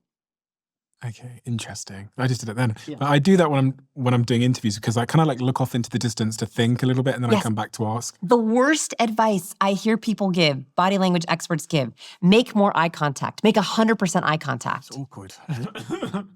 Actually, in Western cultures, they've studied this. The ideal amount of eye contact is between 60 and 70% of the conversation. If you make over 70% eye contact, it's actually considered a territorial gesture. So if I were to be making 100% eye contact with you, it feels very invasive, very awkward. We like it when someone is processing or gathering information from around. Like if I'm processing something or I'm thinking about something or I'm accessing, all that matters is at the end of my point, I'm looking right at you. And that feels so much more powerful. Okay, so that's number 3. Yeah, that's number 3. Yeah. Okay. Fourth one of my favorites. It's called a lower lid flex. Lower lid flex is one of the least utilized, but one of my favorite cues. So biologically speaking, when we are trying to see something far away, we harden our lower lids. Like I'm trying to read the titles on your bookshelf. I harden my lower lids. That is because when our eye is trying to see far, it squints to block out the light. Mm-hmm. So you'll see more details in my face when you harden your lower lid at me. So harden your lower lid. If you look at People's Sexiest Men Alive, almost every man in that magazine it's Zoolander, right? Blue Steel. Blue Steel is actually just a lower lid flex. That is because when someone is trying to really focus on something and really understand something, their lower lid is flexed as you're doing right now. And boy, oh boy, do we like it when someone is lower lid flexing at us. Because it means you are really trying to understand and see me. So a lower lid flex is a great power cue to use in moderation, right? Nothing too much. That when someone is saying something on a date or in a meeting or a colleague is saying something really important and you want to show them, I am really listening, that lower lid flex shows them I am super focused and intense on you. That is why women find men who do the lower lid flex very sexy because they feel like, ooh, he's really focusing on me. Now, there's a little side note to the lower lid flex. Lower lid flex it's inherently in itself a positive cue. It's a cue of focus, right? If you are in a presentation or a meeting and you say something and someone suddenly lid flexes at you, you might have just said something they're like, really? Yeah. So for me, this was a game-changing moment as I was giving a presentation to a bunch of executives. And I said something about oxytocin, which is the hormone of love and cuddle and connection. And he goes, I saw him lower lid flex at me. But he's also turned his head there. I don't remember if he turned his head. But all I noticed is that distinctly he went from to. Yes. And I went, does that make sense? Any questions? So if you see a lower lid flex, your best choice is to try to gather more information. That makes sense? All good? Any questions for me? How do we feel about this? So I said, any questions for me? And he goes, and I looked right at him. I said, any questions for me? He said, I think they gave my wife oxytocin in labor. Is that the same thing? And it's true that they give a form of oxytocin to induce women in labor. That's how strong oxytocin is, that in high doses, it will put women into labor. It's a form, it's called Pitocin. I said, you're absolutely right. In medical settings, they can give synthetic forms of oxytocin to push women into labor. That was a moment for me because one, as I realized I was able to stop the skepticism and the confusion right there before we moved on to anything else. And now when I teach oxytocin, I say, in social settings, oxytocin means this, because in medical settings, it means something different. So noticing that lower lid flex is incredibly important for you to understand where you might have a hint of skepticism or a hint of confusion. If you're in a sales meeting or a presentation, you want to make sure you have addressed whatever that person is flexing about before you move on. Super interesting. In that example you give there as well, had you not investigated that lower lid flex, you might have also thought something you said was wrong and lost your confidence, and that can spiral into, closing off and becoming a worse presenter. This is why I thought people hated me and I hated people. So for my folks that are listening who are like, I hate people, and I get it, I was misreading cues as skeptical or negative of me when it could have been neutral or curiosity or trying to understand something better. If you can give these a try, it will help you more deeply understand people, which might help you like them more. Ready for the fifth one? I'm ready for the fifth. Okay, the fifth one. This is a vocal cue. So we talked a lot about body language cues, but vocal cues are incredibly important. Vocal cues tell someone how you are feeling about them and how you feel about yourself. One of the biggest ones is an accidental question inflection. A question inflection is when we go up at the end of our sentence, so it sounds like we're asking a question, even if we're actually using a statement. The research has actually looked at what the brain does when it hears an accidental question inflection. If we are listening to someone and we hear them accidentally use the question inflection, our brain goes from listening to scrutinizing. Why? Our brain wonders, why did you ask me that? Liars typically accidentally use the question inflection. If I say to my daughter, did you take the cookie from the cookie jar? And she goes, no. Yeah. Liars are asking, do you believe this? So we have noticed, we did a massive experiment in our lab where we had people play 2 truths and a lie with us. So share 2 truths about themselves and a lie. And we found overwhelmingly one of the biggest patterns, there's a couple of different patterns, but one of the biggest ones was that liars asked their lie statement. So like it would sound like this. Here, you can play with me and I'll add the question inflection to one. I love dogs. I live in Austin, Texas, and I love cilantro. Oh, yeah. You don't like cilantro? No. It's like a crime against humanity. Like, why do people put cilantro on anything? So we notice people ask the lie because they were asking, do you believe this? So our brain is very adept at this. If we hear the accidental question inflection used, we go, wait a minute, is someone lying to me? The biggest mistake that salespeople make is they get through their entire pitch and they ask their number. So it sounds like this. Hi, we'd love to do business with you. We'd love to have your project, and the cost of this service is $5,000. If you ask your number, you are begging people to negotiate with you. If you are asking for a raise or you are asking for a certain salary and you ask it, you are signaling to the other person, I don't really believe this number and you shouldn't either. So the power cue, number 5 power cue, is using the downward inflection. Highly competent people, they do not mistakenly use the question inflection. They actually go down at the end of their sentences. President Obama is very good at slinging down his words, which makes you want to listen. So it sounds like this. I'm going to say nothing so you can hear it. The problem in this country is that we don't take seriously enough the issues of our people. And if we don't take those issues seriously, we will be in grave trouble. So he tends to go down at the end of his sentences. He also has a lot of space in the bottom of his mouth. That gives him more resonance, but it also makes us think, oh, he really believes his word, because it's the opposite of the question inflection. If you have a boundary, if you're setting a limit, if you're telling someone something really important about you, say it. Don't ask it. That is the biggest thing you can do to get people to take you seriously. Interesting. And don't ask your name. Most often, I hear people ask their own name, and it destroys their vocal charisma. So that would be, my name is Vanessa Van Edwards. Not my name is Vanessa Van Edwards. Your perceptions of my confidence in those two introductions are radically different. There's a study that looked at this, and they looked at the vocal statements of surgeons. They had surgeons come into their lab and record 10-second voice tone clips, the clips that are most important when they're meeting patients. Their name, their specialty, and where they worked. Sounded like this. Hi, my name is Dr. Edwards. I specialize in oncology, and I work at Children's Presbyterian Hospital. They took these clips and they warbled the words, so you could hear the volume, the pace, the cadence, but not the actual words being said. So it sounded like this. I worked very hard on practicing that, by the way. That's amazing. Because it has to sound like me, but nothing.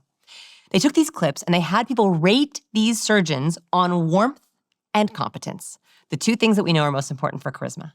The doctors who had the lowest ratings of warmth and competence had the highest rate of malpractice lawsuits. In other words, we don't sue doctors based on their skills. We sue doctors based on our perception of their skills, and that happens within the first few seconds of hearing them. So if you give the question inflection on your name, on your specialty, on what you do, people begin to doubt you. So the bad doctors sounded like this. Hi, my name is Dr. Edwards. I specialize in oncology, and I work at Children's Presbyterian Hospital. Those doctors got rated as low in both warmth and competence because their brains were going, why are they asking? Are they not sure? I'm not sure either. So it's really signaling conviction in Confidence. who you are, Yeah. what you're about, and what you do. Yeah. Interesting. So practice your name, your price. Hello, your my salary. name is Stephen. No, that was up. That wasn't was it? a little off. Hi, my name's Stephen. That's it. Okay. Yeah. Okay.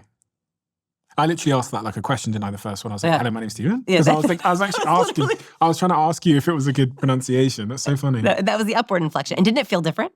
Totally different. The second one was me. Uh-huh. So the first one was like seeking validation. And you use a lot of downward inflection, except when you're asking questions, which we like. Okay. Right? That's why you lean higher in competence, is you use already a lot of downward inflection. It's so interesting because as you were speaking, something came to mind, which I was reading about in your work, which is you're really good at what you do. You're like Thank very you. good as a guest on a podcast and just as a professional generally. And as I was thinking this, I was saying to myself, I'm sure she knows. And I'm sure she can tell from my face that I think she's good. But it's funny because in your work, you say that we overassume people can read us. Yes. So like when I was thinking, oh, she's so good. And in your work, it says that I was doing it. I was assuming you knew how I felt about you. Mm. But in your work, you also make the case that I should say it. Yes. Yes. Yeah. There's an effect where we think that people know how we feel. Specifically, it's called signal amplification bias. there's a name for this study, which is that we think our signals are obvious. That if we like someone or if we're having a good time, we think, oh, they for sure know it. They don't. Oh, the 3 magic phrases, we never finish them. That's why you say, I was just thinking of you. That's a way of assuring someone, I do think of you. Only if it's true. The second one is, you're always so if you're with someone and you're impressed by them or they're interesting or they're funny, saying, oh, you always make me laugh. You're always so interesting. You're always so great to interview. You're always so great at interviews. Giving them a label that is a positive label is the best gift you can give someone because it's fighting that signal amplification bias. And the last one is, last time we talked, you mentioned, we are so honored when we get brain space that you remembered and that you're going to bring it up. And you specifically bring up something that they lit up with. Something they were like, oh, it was great. It was exciting. It was wonderful. Those are my 3 magic phrases. And it's because they are fighting that signal amplification bias. I have no idea if you like this interview. I have no idea if you like my work. I have no idea. And the more that you can broadcast those symbols, those signals, the more people actually like you. So what advice would you give me then as an interview? I guess I'm an interview host of the show. What is, because people come here, sometimes they're nervous. You know, we have people come in there, some people come in there nervous a little bit. And I always want to make them feel comfortable. But as you said, I probably don't rank that high on warmth. So it doesn't come that natural to me. I'm not the kind of person that comes out and is like, hiya, welcome. And like, hey. And that would be off-brand for you. Yeah, and it wouldn't be authentic. No, it would be off-brand for you. Right, it's too much. Okay, so 5 warmth cues. Okay. So for those of you who are listening, the 5 power cues I just shared, those are if you think you are really high in warmth, but you worry that people don't take you seriously, you're worried that people ignore you, you get interrupted in meetings. I want you to use those 5 power cues if that's you. Now I'm going to teach you 5 warmth cues. If you have ever been told you're intimidating, hard to talk to, cold, if you often feel like people are holding back or not opening up to you, I want you to use these 5 warmth cues. This is dialing up your thermostat. Okay, these are for you too. First, we love a triple nod. Research has found that if we do a slow triple nod, the other person speaks 67% longer. So as an interview, this is a great cue. Watch, so here's my triple nod is, We love it. It's like a nonverbal ... It's like, tell me more. Now, be careful, don't bobblehead. So you don't want to do it too much. Right, that's too high in warmth. Okay. And second, you don't want to do it too fast. Too fast of a triple nod is impatience. It means shut up. Yeah. So if you want someone to wrap a question, that. That's it. That's exactly right. So here's for everyone watching. Here's good. Here's please hurry up. Yeah, that's shut the fuck up. Yeah, I've seen that before. Yeah. And it works. It's a really nice way of saying please wrap, please end. So I love a warm triple nod, but you have to be careful with it. Okay, so that's cue number 1. Second, a head tilt. So universally, if we're trying to hear something, we tilt our head up and we expose our ear, right? We're as if we're saying, what was that? Like dogs do this when they're like, murr, murr, and they expose their ear. Humans also do this across cultures because it's kind of a way that we're like, oh, I'm listening to this. Research has found that if you deliver bad news with a head tilt, you are more likable. So people take the news better if you deliver bad news with a slight head tilt because it literally makes you look more warm. It literally makes you look like you're listening. Now, I only want you to do this when you're actually listening, but a head tilt is also a way that you can slightly add warmth to your conversation or to your interview or to your date. Okay, so we're going to go back to so we don't want to go too far. That looks weird. A little weird, right? Not too much. And I also like to teach a head tilt to my highly warm folks who are bobbleheaders. So if you're like, oh, I do this a lot. Yeah. I'm a bobbleheader. I'm a recovering bobbleheader because I like people to like me, right? So I'll nod too much. If you are a bobbleheader, you can train yourself to replace it with the head tilt because it's physically impossible to head tilt while you nod. So if you're a bobbleheader, just head tilt. Okay. Head tilt. There's something about the head tilt which makes it signals they care. Yeah. And they're empathetic. Yeah. There's I don't know what it is about someone's head tilt that, because if someone was firing me and they were doing it like this, I feel like they don't care. There's something ruthless. But if they do it like this, it's like, you really care about me. That's so crazy. Just such a small. That one little thing. You know that you mentioned the book, The Game? Yes. I know a lot about that world. And there's a funny trick they teach, which I'll teach you. It's not part of my warmth cues, but I'm gonna teach it to you because I think it's interesting. Mm-hmm. Don't let anyone use this on you. Okay. And nobody at home use this on anyone else. Don't use this on anyone else. But so there's this thing that NLP people will do, or pickup artists will do, where they move their hand like this, and the other person will begin to nod, because typically when we do this with our hand, the other person starts to nod, which makes you think, I agree, I agree, I agree. What are you doing for anyone that is watching? I'm moving my hand up and down in a nodding yes motion. And so what I've noticed very manipulative people will do is they'll be doing this. They speak like, don't you understand what I'm saying? Do you get this? And the other person will start to nod. And I've seen entire audience will start nodding. And then you think to yourself, well, I'm nodding, so I must agree with this person. It's a secret way to get someone to secretly agree with you. So just be careful and make sure no one uses that on you. And you're doing it in a bit of a circular motion. Right, It looks circular like. motion. It's not straight up and down. You're just kind of like, for anyone that can't see, she's... Like we're rolling something forward. And then Yeah. you're like, it's really hard to not nod your head when someone's doing this, which then makes you feel like you agree with them. That's so crazy. It's like you've got like a string on my head. A string in your head. It's very weird. So don't let anyone do that to you. And don't use it. Don't use it on anyone. I don't teach it in my books because it's like, I'm worried that people... It's too powerful. It's too powerful. Okay, triple nod, head tilt, 1 and 2. Okay. Third, we already talked about this one, an authentic smile, right? A smile that reaches all the way up into your eyes.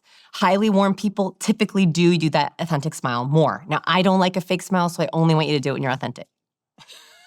What's wrong with that? That was my authentic smile. You laughed. This is why I don't smile.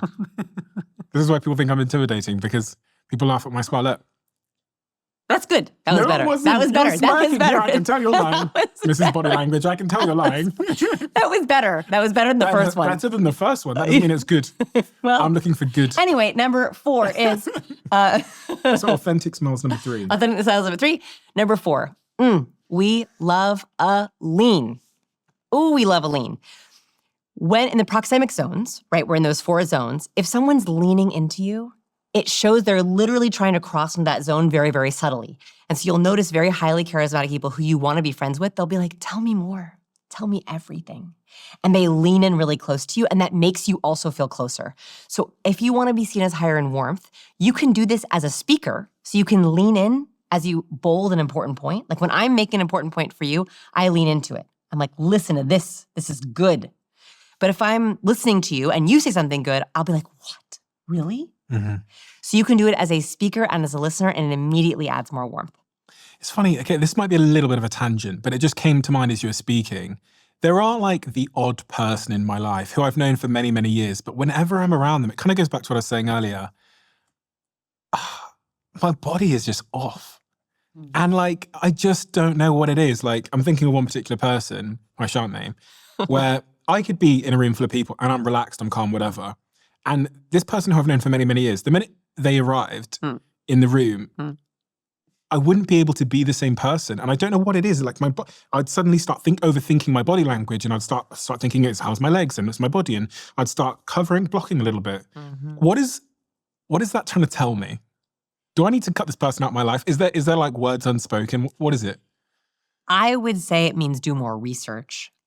I think that gut feelings are incredibly important because, you know, the best cue reading machine we have is our subconscious, right? Our subconscious or unconscious is picking up on lots of cues that we can't consciously know. We can't consciously know that we're smelling adrenaline, but we are smelling it.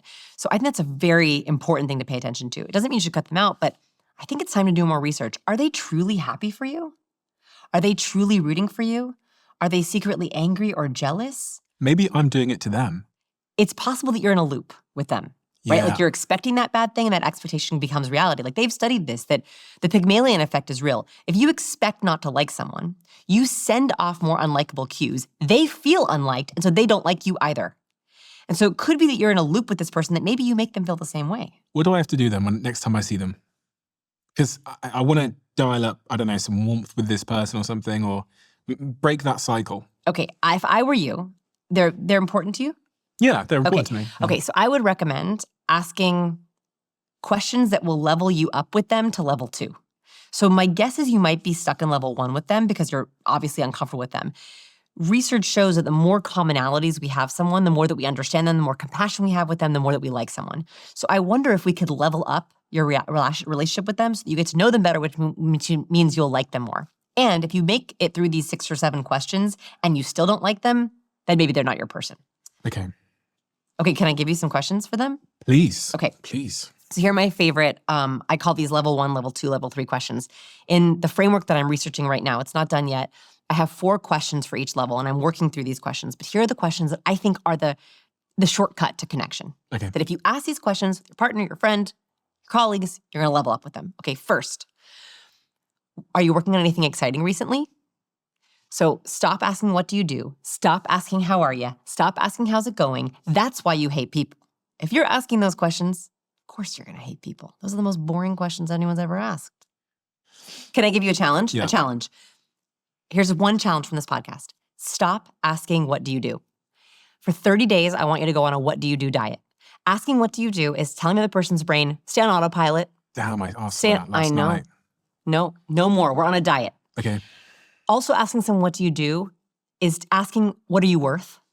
And if someone's not defined by what they do, it's actually a rude question. Do you know what? You're so right. But it's so funny you say this because yesterday I went to this thing in New York, right?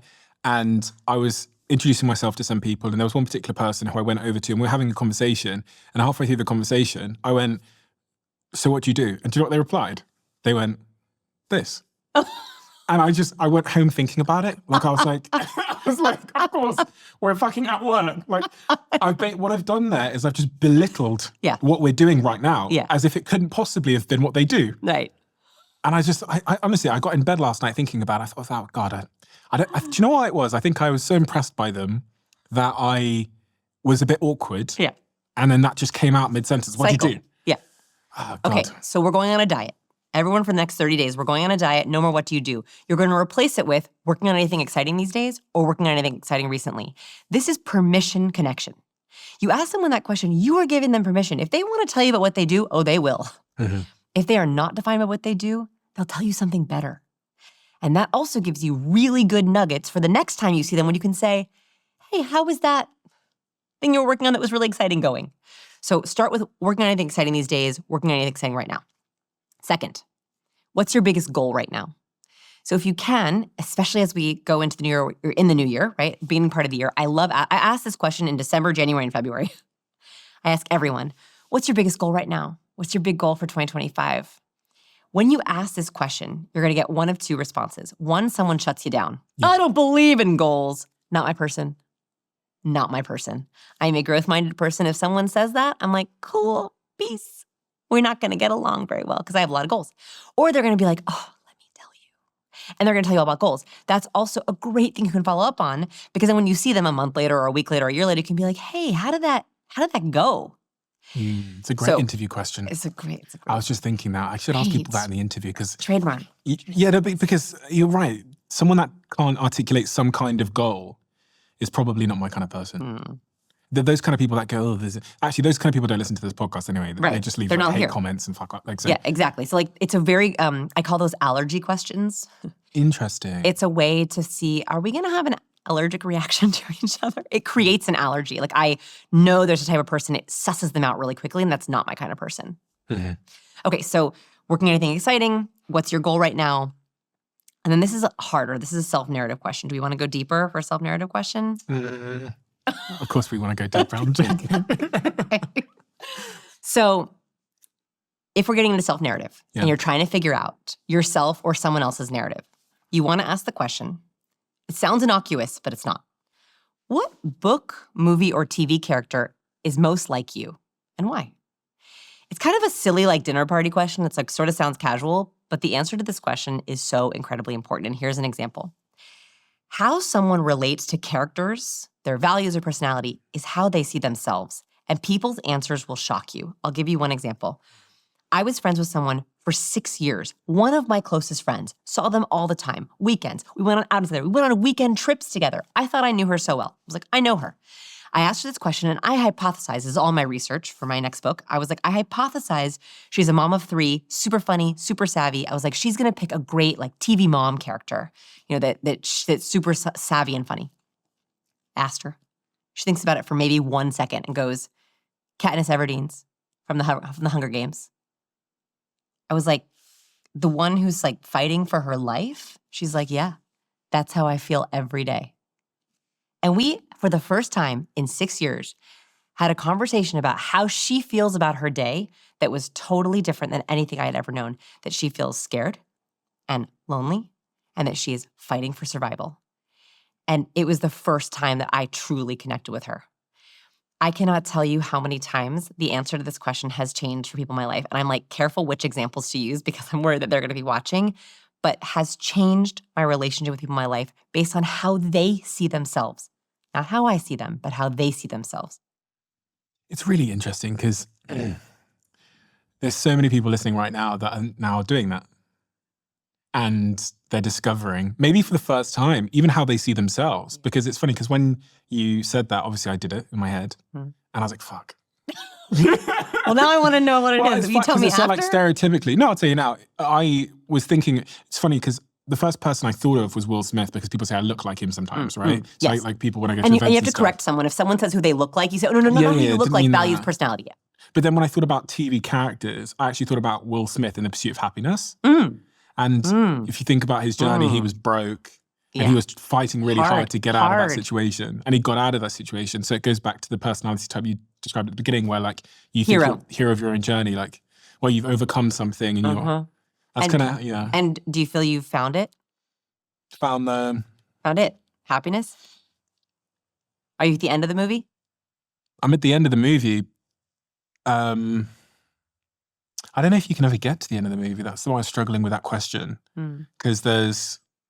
Like, I think I found it. But I've always... I don't know. Like, not the end of your movie. It's not the end of your life movie. But, like, in that example, we could have a long discussion about, like, what is... have you made it? So the reason why I think I'm hesitating is because I think to myself, if I say I've made it or if I'm at the end of the movie, then I'm like... It kind of robs me of the future in a weird way. In my head, it's like robbing me of like doing anything else with my future. No, because do you know what I mean? Yeah, yes. If you feel like the end of the movie, I'm like, oh God, like I've got. Yes, no, that's true. You're never at the end of the movie, but like if you feel that you've made it, it means that you have freedom to pursue things and do work for meaning, as opposed to hitting it. Yeah, of course. Yeah, like I used to work in call centers at nighttime selling hotel rooms and car insurance and artificial grass. And now I get to sit here and have conversations with people like you and like people tune in and stuff. It's like, if I don't realize at this moment how much privilege I have, I think I'd be pretty fucked up. So yeah, I do feel like disproportionate, like unbelievably fortunate in a way that I actually don't think I can understand. I think maybe I dreamed of this, but to be here feels suspicious. Suspicious? Yeah, that's a strange word that came to mind. Yes. It feels suspicious because I don't know, you just think sometimes you think. Are you worried? Maybe it is worry, but it's also just like, surely not. Like, it's so interesting because I had the dream of like being successful in business, but I didn't have a dream of or ever imagine that my life would be like this. Where like people know who you are. I never had that dream. Never imagined it being possible. That was other people. For sure. And so... Also, I that's a very accurate... Like, that's how I think of Will Smith in The Pursuit of Happiness. A little bit is like, you never really see him truly happy in that movie. No, he's always just, running. Like, that's something that that's why I asked, like, did you get it? You know, you pursued it, you're here. Of course, I'm still chasing after something, aren't I? That's what I think. Fucking hell. I don't know what I'm chasing after. I wonder what you're chasing after. I don't know. I actually don't know. But I think that you're interviewing for something. Like when I watch your interviews, which are amazing, I'm like, he's trying to find the answer to something. What is it? Always. Like with every person, it's sure. a different thing. And actually, most of the answers I'm looking for are my own answers. And my general belief is that if I like authentically go in search of my own answers, which requires some level of like being open and willing to be open, even though there's a lot of people watching, then there'll be lots of other people out there that are struggling with the same things or searching for the same answers as well. Yes. This is interesting. I do ask myself a lot, what am I, like, what's the point? Like, what am I, but is it not this is a bit of a tangent, obviously. Is it not the case that we should all be searching forever? Like, we should all be in pursuit of something forever? I do love a quest, and I love pursuing, and I think humans are built to pursue things. But I also think, I hope, and I'm not here yet, I'm getting there, that there's a point in our life where we can stop the grind. Like, I think I'm grinding a little bit in my career. I don't know if you feel like that. Like, I've made it. I feel like I've made it. I'm luckier than I can't believe I get paid to do what I do, but I'm still pursuing. I hope there's a point in my life where I can just be sharing wisdom, where I'm not pursuing anything. It's not a number or a list or It's just like all I'm doing is sharing wisdom and giving out public education. Like, I think that I'm hopeful that there's a stage of our life where it's just that. It's number 5 on the one. My We did gosh. lean, which Yes. was number 4. Number 5 is... Actually, I have to pause on lean because I wanted to ask you about something I read in a book about peacocking. Yes. So I read in this pickup artist book that I read when I was 18, and some of the videos that I watched thereafter, and some of the other books that I read thereafter, and some of the other videos I watched thereafter, about this concept of peacocking where you can, if you're like on a date or you're interested in a girl or a guy in a bar, if you lean in too much, you're signaling low value and like over interest. And ever since I learned that, I've seen it everywhere. And I've seen it in my friends. Me and my friends went to like Marbella or somewhere, I can't remember. It was many, many years ago. And there was this beautiful girl there. And we were all pursuing her. Yes, like that, like a Labrador. Yeah. And I was saying to my boys, there's actually a photo of it on my phone. There's me, Dom, and my friend Ash sat there. And we're looking over at some of our other friends. And we're saying, they're peacocking, they got no chance. And that's how the story transpired. And then when this beautiful girl came over to my other friend, he was aware of this peacocking thing. He kept his neck back. He kept his chest back, all these kinds of things. He didn't lean in, even though it was loud. And Closed. Okay. Here's why. Too much of a lean is a bad thing. It's called a bow, right? If you lean too far over, you get very quickly into bowing or submissive behavior. We don't like people who are submissive to us. We want equals. And so you're absolutely right. What triggers in the brain if you're leaning too much is literally, I am subservient to you. And that makes someone who does not want to be in control or in an unequal relationship feel very uneasy. So that is why too much of a lean, always with these nonverbal cues, too much of a good thing. You lean too much, it's considered a bow. You also don't want to lean the entire time because then you look like a hunchback, right? I'm lowering my value by leaning in too much. And it's distracting. Like, I want to lean in as a bold or a highlight. If I were to be reading a book and highlight the entire page, the highlight means nothing. If you lean in when someone's like, what? Really? And then I lean back, then it's powerful. Every single one of these cues we are using as a bold or an emphasis or a highlight. Just enough of a good thing. Okay. Not too much leaning. Just use it as a party trick. Like I mean just use it like infrequently. As a highlighter. Okay, as a highlighter. Okay, You're cool. highlighting. Got you. Yes. Fine. Number 5. Okay, 5, nonverbal bridge. So this is a concept that I learned on the road. So I saw this in action in a lot of our experiments. We did a big speed networking experiment in our lab where we had 500 speed networkers try out different conversation starters. We recorded them, we coded their conversations, and we looked for patterns of good and bad conversations. And we found there were certain questions that worked better than others, and there were certain questions that did terribly. And one thing we found is that when people rated a conversation on a 5 scale, like 5 amazing, best conversation I had, we're going to connect on LinkedIn, I think I like them, the best ones, they used a lot of nonverbal bridges. Nonverbal bridges are when someone is trying to bridge the distance between you. So that could be a lean.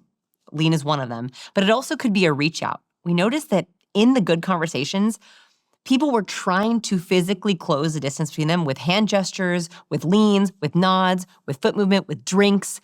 And when they were close enough, they would often do very light touches on the arms and on the shoulder. So have you seen this like on a really good date? Have you ever been in a restaurant like my husband and I like to play this game where we look and we try to guess if a couple is like very like new couple, old couple, how they're doing. In a very good date, they are looking for as many opportunities to touch as they possibly can. That's a nonverbal bridge. So even if I were to be like, oh, let me tell you something, like that slight reach out, tap of the knuckles, tap of the arm, that's a quick saying, I'm gonna reach into your intimate zone, but I'm not going into your intimate zone. And really good relationships, really warm people are those, they are bridging all the time. They walk by you, they touch your shoulder, they say, how's it going? Hey, I was thinking about you. Like they're constantly doing these very small bridges, and that might not be actual a physical touch. It could even be the look of a touch. Like one thing that I teach my students who are uncomfortable with touch is you can even touch without touching. That sounds really weird, but like put your arm closer to me so I can demo it for you. So let's pretend that we're at dinner. I could be like, oh my gosh, really? Okay, so you didn't touch me, I didn't touch above my hand. But it did the same thing. Yeah. Not quite oxytocin. No, but it kind of did. Yeah, but kind of you're like, oh, I get it. Yeah. She's trying to close the intimacy of the distance.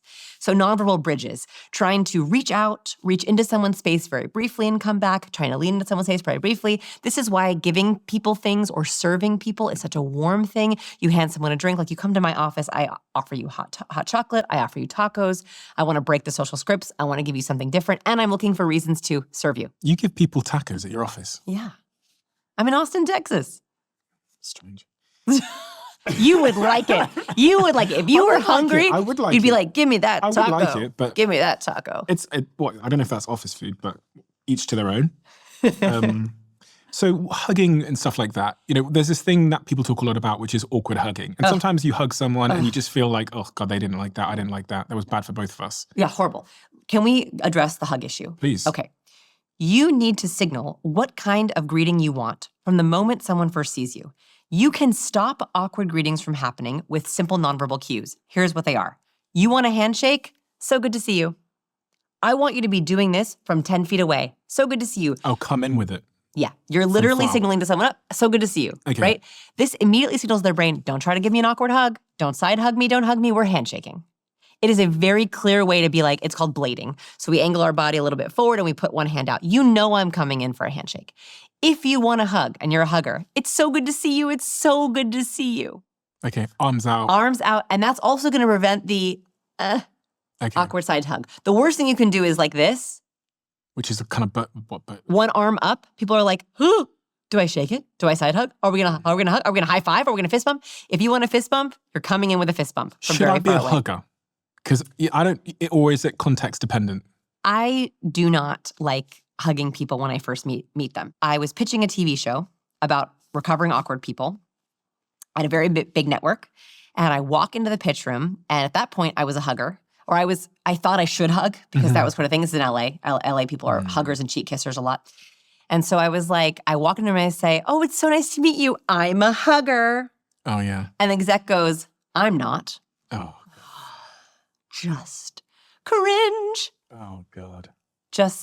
I died inside. And you know what? That pitch went terribly. Do I have a TV show called Recovering Awkward Person? No, I don't.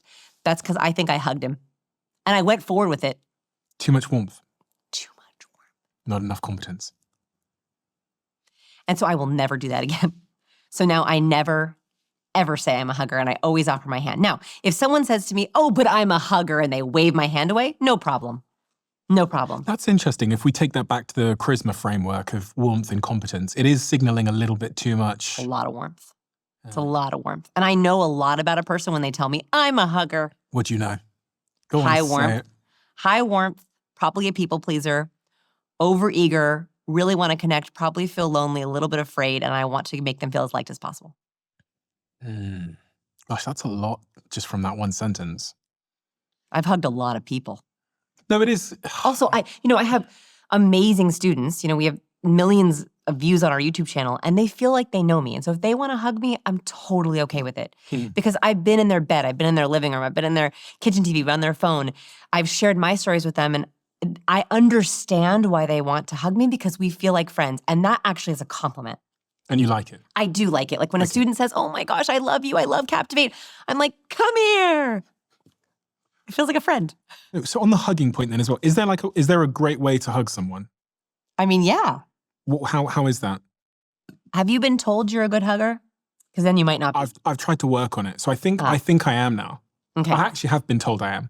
Okay, good. But it's part of the reason why is because I've learned a lot from doing this podcast, and someone told me don't tap on the back. Don't tap on the back. And they told me to we don't like being tapped on the head. We don't like being tapped on the back. It's a submissive cue, right? It's like you'll notice power players in politics will sometimes demean someone by going, hey, bud. Yeah. So we definitely don't hug. So you're going to want to approach equally. You don't want any kind of asymmetry in your hug, right? So that's why you want to approach someone like this, like no asymmetry, none of this, straight on. So this is hard. If you are taller than the person, you typically want to go up, but you want to avoid who's going up, right? So the taller person should always try to go up, and you want to literally angle up. The lower person is going to angle down, and you're going to try to go torso to torso. Okay. And I like a 2-second hug. By the way, there is research on the length of handshakes. I haven't seen research on the length of hugs, but a handshake should be between 1 and 3 pumps and 1 and 3 seconds. So for example, we're looking at 1, 2, 3, that's good. And typically they found that if we do a 3-second shake, it's with a new person. So our first shake was about 3 seconds because we didn't know each other. But if I were to see you again, oh, it's so good to see you. That's a little faster. You do, okay. So typically, if you already know someone, you're just doing a quick reading, it's a 1 second. And if you don't know someone, it's a 3 second. What if I... You're face as I got to 4 seconds, you were like offended. You're like, not my person. You were like, you like cussed me out in your eyes. Yeah, it was like horrible. That's how I feel. When is he getting my arm back? You also want to make sure that when you're doing a handshake, you're offering thumb up. Thumb up is really important. You'll notice that certain political power players will they'll flip you. Oh, Donald Trump. Yes. And he really pulls. And he'll pull you. He'll pull you off. I've never shaken hands with him, so I don't know. But I've watched many a video, and he'll shake your hand, turn you up. It's a very vulnerable place to be. We don't like it as humans to have these arteries up. So he'll flip. So he'll flip, and then he'll pull you off there. It doesn't feel good, does it? But what does that signal? Does that signal competence and strength? No, I don't think it's either. I actually think it's a danger zone cue. Okay. Because it's purposely, none of the cues I teach are manipulative in that way. Like, that is purposely trying to get someone off balance, like to give them disequilibrium. I like relationships to be equal. That's why I want you to offer thumb up. I also don't want you to offer your hand like, up, where you're saying, I'm going to be submissive to you. We don't like that, right? So thumb up. I can't remember where I learned it, but I learned that if you cup, then it's signaling warmth. So absolutely. I was going to cup earlier on, but I was holding some stuff. I remember thinking, I'll walk out there and I'll cup. Why did I get my cup? Because I was holding all your books. So if it is warm. I was holding your books. I was like, I can't imagine if I tried to cup with your books. I was like, just it would be so strange. No, so cupping is really warm. It's double the warmth. It's double the oxytocin. It's like a hand hug. So it's super high in warmth. It's also called the politician's handshake. So you only want to do it if you are truly and genuinely trying to show warmth. Otherwise, it can come across as forced. Okay. I also, speaking of like weird signals, I've heard this about men, that men to men have 2 different kinds of nods. Tell me if you think this is true. So if you walk down the hallway and you see a man you know, you go, hey, nod up. If you see a man you don't know, you go, morning, and you nod down. Oh, that's interesting. And supposedly it's because a person you know, you're willing to expose this part of your neck. But if you don't know someone, you want to keep your chin down, but you're still acknowledging them. Is that true? Well, do you know what's funny is the way that I think about it is if I see a black guy out and about, pretty much anywhere, and they know me, whatever, they'll typically do that. Up.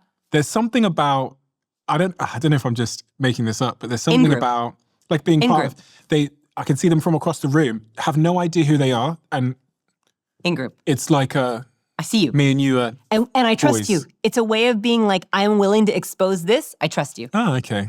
So interesting. Interesting. So I've noticed that women don't do that. Okay. So that's yes. Nod down is I see you. Stranger. Okay. Morning. So interesting. Noted. So interesting. So interesting. I'm a CEO. I do speaking on stage. You speak on stage as well. You're very, very good at it. Is there anything that I should know if I'm a leader in a business or I'm a public speaker that I should be thinking most about when I'm up on stage to signal, I don't know, whatever I want to signal to get whatever I want? Yes. Purposeful movement. A big mistake I see CEOs make on stage is they either don't have purposeful movement, so they pace the stage back and forth, or they're stuck in one point and they don't move from that point and it makes them look very stiff. I believe you should block your speeches, just very subtly. So for example, I always, when I deliver, I start in the middle of the stage. Always, always. So when I'm being introduced, right, your first few seconds on stage is the most important for your entire talk. So as you're being introduced, you walk on stage, pick a point and walk purposefully to it. Don't meander onto stage. You're walking right to the middle of the stage or the left of the stage, however you pick, and you're delivering your first opening lines, opening story in that middle point. That's where I like it. And that intention walking on stage is going to make you look so much more confident and not disorganized or ambiguous. Then, if you can, this is for the advanced speaker and this is you, I think, you want to help your audience with your stage movement. So in my presentations, when I'm sharing science or fact or research, I'm on the left-hand side of the stage. When I'm moving to personal story, gifts, anecdotes, or a funny video, I'm on the right side of the stage. That is a way I'm helping my audience organize and categorize my talks. I've also noticed in the audience, there are highly warm people and there are highly competent people. I've noticed if I train them that way, if I'm doing a 60-minute keynote, they begin to subconsciously recognize it. My highly competent folks perk right up. When I get to the left side of the stage, oh, this is for me. And my highly warm folks are like, my turn. And it really helps them know when to pay the most attention. So you should think about, for your talks, you also can do this chronologically. So some of my students are like TED speakers and they're telling more of a chronological story as opposed to like making points. I will often teach them to start, like we like to, in Western cultures, we read from left to right. Mhm. I like them to actually start on the left-hand side of the stage, or the audience's left, because the beginning of their story starts here. And they share their childhood, there's pictures of their childhood on the slide, and they slowly begin to move over to the middle when the middle part of their journey happens, and they finally get to their arc, their knowledge, their aha moment, they've made it over to the far side of the stage, the far right side of the stage. And in terms of what I'm saying, we talked a little bit about the actual content of what I'm saying, because this applies not just to when I'm on stage, but also to emails and WhatsApps. And Yes. I think most of our communication these days is on a screen. So if I'm trying to be a master of structuring a sentence on a screen to set people up for success, okay, what have I got to be thinking about? What emotion do you want your person to feel when they see your name in their inbox, on stage, in LinkedIn? Mhm. That is the emotion that you want to label yourself. So, for example, in your talks, like for example, in my talks, I am trying to acknowledge the pain of awkwardness. I don't want people to feel like they are unseen. So when I say you're overlooked, you're misunderstood, you're underestimated, you feel awkward and out of control and anxious and overwhelmed, I hear you, you're not alone, I've been there. And then the solution to that feeling, the where it gets better, is confidence and presence and memorability. And the mechanism is blueprints and formula and hard skills. That helps me gift to the audience a solution emotion. So for you, I would say, what are the pain points you want your audience to resonate with so they feel heard by you, seen by you, understood by you? What's the goal emotion that you want to give them from your talk, from your podcast, from the email that they're subscribing to? And then what's your mechanism? What's your way that you do that? Imperfection. So imperfection. I was watching a video of yours, I think from 10 years ago, where you were sat with two lovely people talking about charisma. And one of the things you said earlier in the video is that, I think it was like TV shopping or something like that, where like a lady made a mistake. Smoothie. She like Yes. spilled a milkshake or something. Yes. And she did more sales because she spilled a milkshake? Yes, that's it. Explain this to me. Yes, another study by Dr. Richard Wiseman, who wanted to know, do you have to be perfect? Which for many years, I wanted to be perfect. And then I realized, oh, there is no such thing as perfect, and I don't want to be that way. Very simple. He had a model selling a blender in a mall. And in one version, she had the perfect pitch. And I'll take your strawberries and your bananas and just hit the button, and here you have perfect smoothies. In the second one, he had same smoothie, same pitch, same verbal, but she spills the smoothie on the table as she's pouring it. People bought more of the blender when she spilled the smoothie. Now, does this mean I want you to purposely spill your smoothies? No. I did have a piece of kale in my teeth earlier, and I really considered coming in with it just to see what would happen. You were I didn't. joking. I did think about it, but I didn't do it. But I do think there's like, stop trying to be perfect. Own your authentic vulnerabilities. Don't purposely smell a smoothie. Don't purposely spill your coffee. By the way, that experiment was repeated with coffee and job interviews. If I remember correctly, they had an audio clip and hirers were rating job candidates on performance. And in one of the audio clips, they had him spill his coffee. Oh, whoops, sorry about that. I spilled my coffee, let's get that. And then go back to the interview. And they rated that candidate as a better candidate, even though he spilled his coffee. Why? It's called the other shoe effect. We know that no one's perfect. We know this, it's impossible. And so when we're interacting with someone, even on a commercial, even an interview, we're like, what's wrong with you? What is your imperfection? And it kind of distracts us. This research, the other shoe effect, found that the longer the interview goes on without something dropped, like without the other shoe to drop, the more the interviewer is like, what's going on here? And the more they'll try to ask questions to try to find it. You are better off in an interview or on a date dropping your shoe. So sharing whatever that vulnerability or imperfection is closer to the start of the interview or the date, because it helps the other person, A, get to know you better, but also not be so worried that they're not seeing your true imperfection. Captivate, when I first wrote it, my intro was really, really boring. And my publisher, I love her, Nikki, my editor, wrote back and she's like, Vanessa, your intro doesn't sound like you. It sounds like you're trying to be something you're not. And she was right. I was trying to sound like an academic researcher. I'm not an academic researcher. I'm a behavior researcher. I'm a pop scientist. I'm a recovering awkward person. She's like, start with that. So the opening line of Captivate is, "Hi, I'm Vanessa. I'm a recovering awkward person." That is why that book hit the bestseller list. I dropped the shoe. Yes, I teach charisma. Yes, I teach body language. I am still in recovery. I am still constantly worried that people hate me. I have a small and wonderful group of friends, but otherwise people make me still nervous.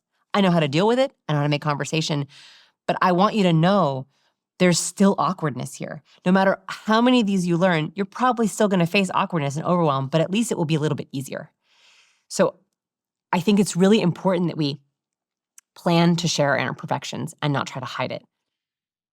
Personal branding is a big thing now because we have social media, we have LinkedIn. It's a big part of what gets you a job and gets you opportunities and gets you speaking appointments and book deals, etc. Yeah. So everybody is, most people are playing the game of personal branding to some degree. Yeah. So as you were saying about being perfect and showing imperfections, again, it feels like there's is gradient the right word? Spectrum. There's like a spectrum. That's a nice word. For sure. You can go too far with imperfection. Oh, yeah. Me and my friends call this deficiency promotion. What? And then on the other end of the spectrum, you've got ideas promotion, which is like when you're all about like, look how smart I am and these are my ideas. And deficiency promotion is look how traumatized, broken, sick, ill I am. And you build a whole brand around that. Yeah. And you can like, so you're probably still going to get speaking appointments either side because, they're going to want people to speak about this stuff, but also this stuff. But I think you have to be quite intentional about how you show up on this spectrum. Well, first of all, what's true?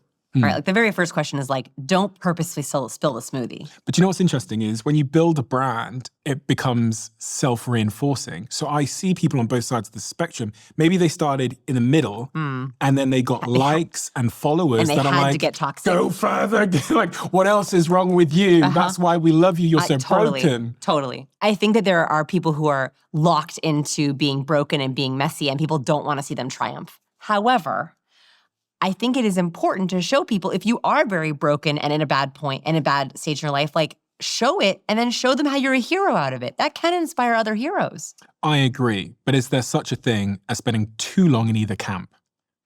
Do you know what I mean? Because we like a little bit of, oh, you had a bad day, great. But you have a bad life is... Different strokes for different folks. I think there are people who would stay over there forever. Yeah, but if you're there for 10 years where you're just, every day you're showing up like another shit day for me... For 10 years. I think they would still get likes. I think they would. They would. Of course they would. I think it would be okay. Constant source. I mean, it would be miserable for you as a person, but if that's your brand, that's your brand. I guess you said the most important thing, which is like, who are you? Yeah, like if that's the truth, if you're having a decade of... Then be honest. You got a decade of it. It's interesting with social media that I think social media started in a place where it was, the margarita on the beach, and that was in such high supply that something else became in greater supply, which was being a bit more honest and open about. Stretch marks on the beach. Yeah, exactly. Stretch marks on the beach. That's exactly what happened. And those are people who've gone viral from those kind of posts. I do want to say something about personal branding. I think about it a little bit differently. So in the very last section of cues, I talk about visual cues. We have to remember that the cues in our brand, the colors we wear, what's behind you in your background, the props you're holding in your picture, what's behind you in your videos, they're triggering neural networks. So for example, they've researched this. If I say free associate to fire truck, you might say red, engine, dog, and you might start to associate different words. There are really common neural networks. So what you want to think about is what neural networks are you triggering in your personal brand? So, for example, I like you to create strong neural networks. All of my single students, my students who are dating, I say, your profile picture should be triggering all kinds of neural networks that you like. So if you love skiing, you should be on a slope holding skis because for some people that will trigger a fear neural network, right? Like I'm not a skier. I see skis, I'm like cold, scared, alone, right? Like knees hurting. Like that's what I think when I see skis. I would not be a good partner for them. But someone else is going to be like adventure, family, fun, vacations. That's your person. Every picture on your profile should be creating allergies and attractors, should be activating neural networks for your person. You want them to have similar neural networks to you. My husband and I think if you were to show us both pictures of the same things, we would have very similar neural networks for different vacations, different props, different foods, different activities. And that's because we have similar ways of thinking. We are very different, but we activate the same similar neural networks for pain and pleasure. Okay, I had a conversation with a really good friend of mine about this. Okay. They are looking for a partner. Okay. And they are approaching their 40s. Mm-hmm. And they were asking me about their Instagram. And the first thing I noticed about their Instagram is, I would say 80% of pictures, they're holding a cocktail or a drink of alcohol. Now, as I looked at the Instagram, I go, oh, party girl. Totally. I don't think settle down and let's have a family. Absolutely. Does she want to have a family? Yes. Okay, wrong pictures. Okay. She is activating the wrong neural networks for men. She's dating men? Yeah. She's dating the wrong. Men are going to look at that and be like, party girl, fun, out, not the mother of my children. So those are creating allergies for the ideal man. So what does she need to change? She needs, okay, so what kind of husband and father does she want? Does she want an outdoor lover? A good one that can, she said to me, I want a good one that can help me with some of these overheads. Overheads. Bills. Oh, God. She doesn't want him to pay all the bills. She just wants some help with the fucking bills. Okay, so a hard worker. She earns a lot of money. Okay, so that's pictures of her, working hard at a conference. What kind of way does she spend her weekend? She's hiking, or she's biking, or she's running across the Brooklyn Bridge, or she's running a marathon, or she loves dogs, or she loves cats, or she's eating big waffles and pancakes. Like, she should be taking pictures of what she wants to do with her partner so that they look at that and they're like, I want to join her for that. Mm. And you also want to create allergies. You don't want to appeal to everyone because you're going to go on bad dates. The other thing I know about this person is something you said about earlier. It's just their body language, as I think about it, is just so, it's like trying to take up less space. It's the only way I can describe it. Contracted. Exactly like that. Right, so when we talk about distance between, earlobe and shoulder, distance number one. Second distance is important, between your arm and your torso. In a good conversation, we have distance that's fluctuating a lot. Like, right, I'm talking, my arms are going out, you're seeing distance between my torso and my arm. People who are very anxious. Yeah, just like a pencil. Or like penguin, I call it penguin, where they don't ever release their arms from their torso, and they're very contracted, and they have very minimal hand gestures, and they'll often clutch something to their chest. Now, if I were to give the entire interview like this, you would think, oh man, she is nervous, or she's afraid, or she's anxious, because I don't have that space. Mm-hmm. The moment I release that space, it makes me look more confident. So that's the other distance you can play with.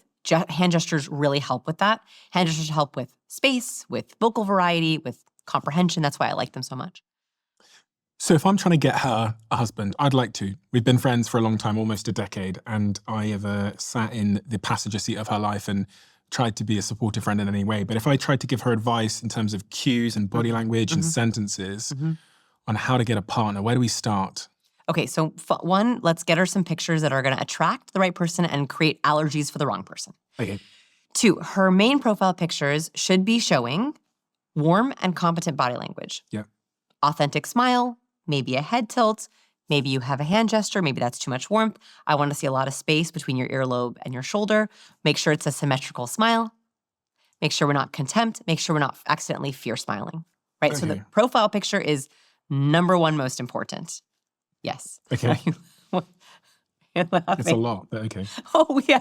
It's going to be hard. We got to find her husband. Yeah, no, we haven't got much time either. Okay, we got to find her husband. The interpersonal body language is really hard as a friend to correct on someone. May I ask you, does she use vocal fry? What's that? Does she ever talk like this, where it's kind of like a frying pan, where she's not using her full voice? Typically, people who use contracted small body language often have that kind of a vocal power. And so they go into a pattern like this, and then I just watered the plants this weekend, and ooh. Also, the intonation, the end of the sentence goes up. Right. So that's the first thing I would actually try to help her with is making sure that she does not accidentally use vocal fry. It's usually an accident. Here's the fastest way to get rid of vocal fry. If you are using it, you hear yourself using it, or someone else is using it, just speak louder. Vocal fry happens from a lack of breath. What actually is happening is you're speaking and your vocal cords are rattling. It's a terrible noise, but it's my vocal cords rattling together. And the moment that I speak louder, it goes away. It goes away. So oftentimes when we're lacking confidence or we have tight body, we have less breath and we create vocal fry. So just ask her to speak up a little bit. Okay. It's hard to get someone to stand more broadly because if they're uncomfortable with it, they don't like it. So what I would recommend is she should do activity dates. When you're at dinner with someone or at brunch or at coffee or at a bar, you're like this. So what do you do? And then you're like, Shriveled. it's shriveled, and you're like clutching your drink, and you're in your patterns. You're in those patterns. Go on hikes. Go play pickleball. Go learn pickleball. Go play ping pong. Like, do something physical, because then it's much easier to be broad. Interesting. Okay. That makes a lot of sense, actually. Yeah, because you're going to, if it's in a context you're super familiar with, the old patterns are going to be triggered and you. Yes, and I've tried to get people to stand more broadly just by telling them, and it helps. The awareness helps, but it's much easier when you're actually in a context that helps you be that way. I read a study from your work that said, in a study to see how men and women look at body language differently, they put people in an MRI machine and had them try and read body language from just pictures alone. What happened? What did they find out? So I believe women activated 14 to 16 areas of their brain activated while trying to read those body language pictures, and men, I believe it was half of that. In other words, when women were looking at pictures of body language, lots of connections were happening. They were making predictions. They were thinking about personality. They were thinking about emotions. They were looking at their clothes. They were looking at their facial structure. Women were taking in a much broader picture of the body language, whereas men were, I think, much more cue-focused. Broad shoulders, feet apart, hands visible. Neither of these are right or wrong. Actually, in fact, men can sometimes be easier to teach. Like, my students are 50-50 men and women, but sometimes men can focus in on the cue that I'm trying to teach them. They can understand it, they can comprehend it. Got it, it's decoded. Women tend to create a whole narrative. So I play games sometimes with my students where I say, okay, tell me about someone, he has a mohawk. And men will often say that, I don't let them hear the women first. Men will often be like, he has a mohawk, he's a man, he's not bald. Women will be like, okay, he's a bad boy, and he probably has earrings, and I bet you he drives a motorcycle, and I bet he'd be really fun on a date, but probably a drinker, and they will just go. Interesting. So it's good and bad, right? Like, that also can hinder women, and by the way, I'm making big generalizations on this. This is not the generalization part we have to make sure we're careful on. Women tend to globalize a cue. Like, they'll see a cue and be like, oh, that means he's bad, or that means he's dangerous. He's toxic. Never gonna talk to him again. Yeah. Whereas men will sometimes, oh, it's probably just a bad day, or I'll give her or him a second chance. So we just have to be a little bit aware of our own lenses, we'll say. Is there anything else that I should say to my friend in order to help them? Because sometimes I wonder, there's tips, tricks, tactics, they can lean, they can do this, whatever. But is there something deeper that is easier? And do you know why I say this? That book, The Game, I went off to university, I lasted for one lecture, but while I was there, I met this guy called Joe.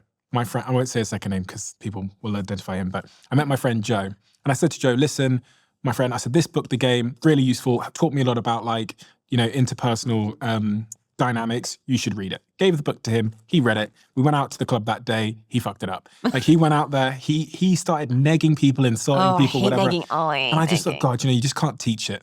That's what I thought. I thought there's so many. And actually, when I reflect on the people in my life, this guy called Dan, I'll say his name, Dan Capon. Dan Capon in school was always just so good with the opposite sex. He was just always, he's one of those people, he's charismatic, he was funny, he's like that cocky funny. Yeah. Just a natural. No one taught him that. Yeah. And so I look at my friend Joe, I look at my friend Dan, I go, it doesn't matter if you read the book, because I'm not saying your book's amazing, everyone needs to go read your book. No, they really do, it's a great book. But I'm saying, is there something deeper within us? Like, for my friend that has the shriveled posture. Yeah. Is it just like tactics and tips? I think anyone can learn it. Okay. I really, truly believe that. I have seen the most awkward, uncomfortable people totally shut down, slowly transform, or completely transform. And remember, who is your uncharismatic friend? What was the fake first name you used? He's not uncharismatic. I just gave him the book and he just like. Who is it, Joe? Joe, okay. Yeah. Joe doesn't need to have a complete transformation to find his soulmate. Joe does not need to have a complete transformation to have friends. You're his friend. So even if he has a couple of tactics, like stop asking, what do you do? It's boring. Mm-hmm. Like, start making eye contact, especially at the end of sentences, for 60-70% of the time. Oh, people suddenly feel listened to.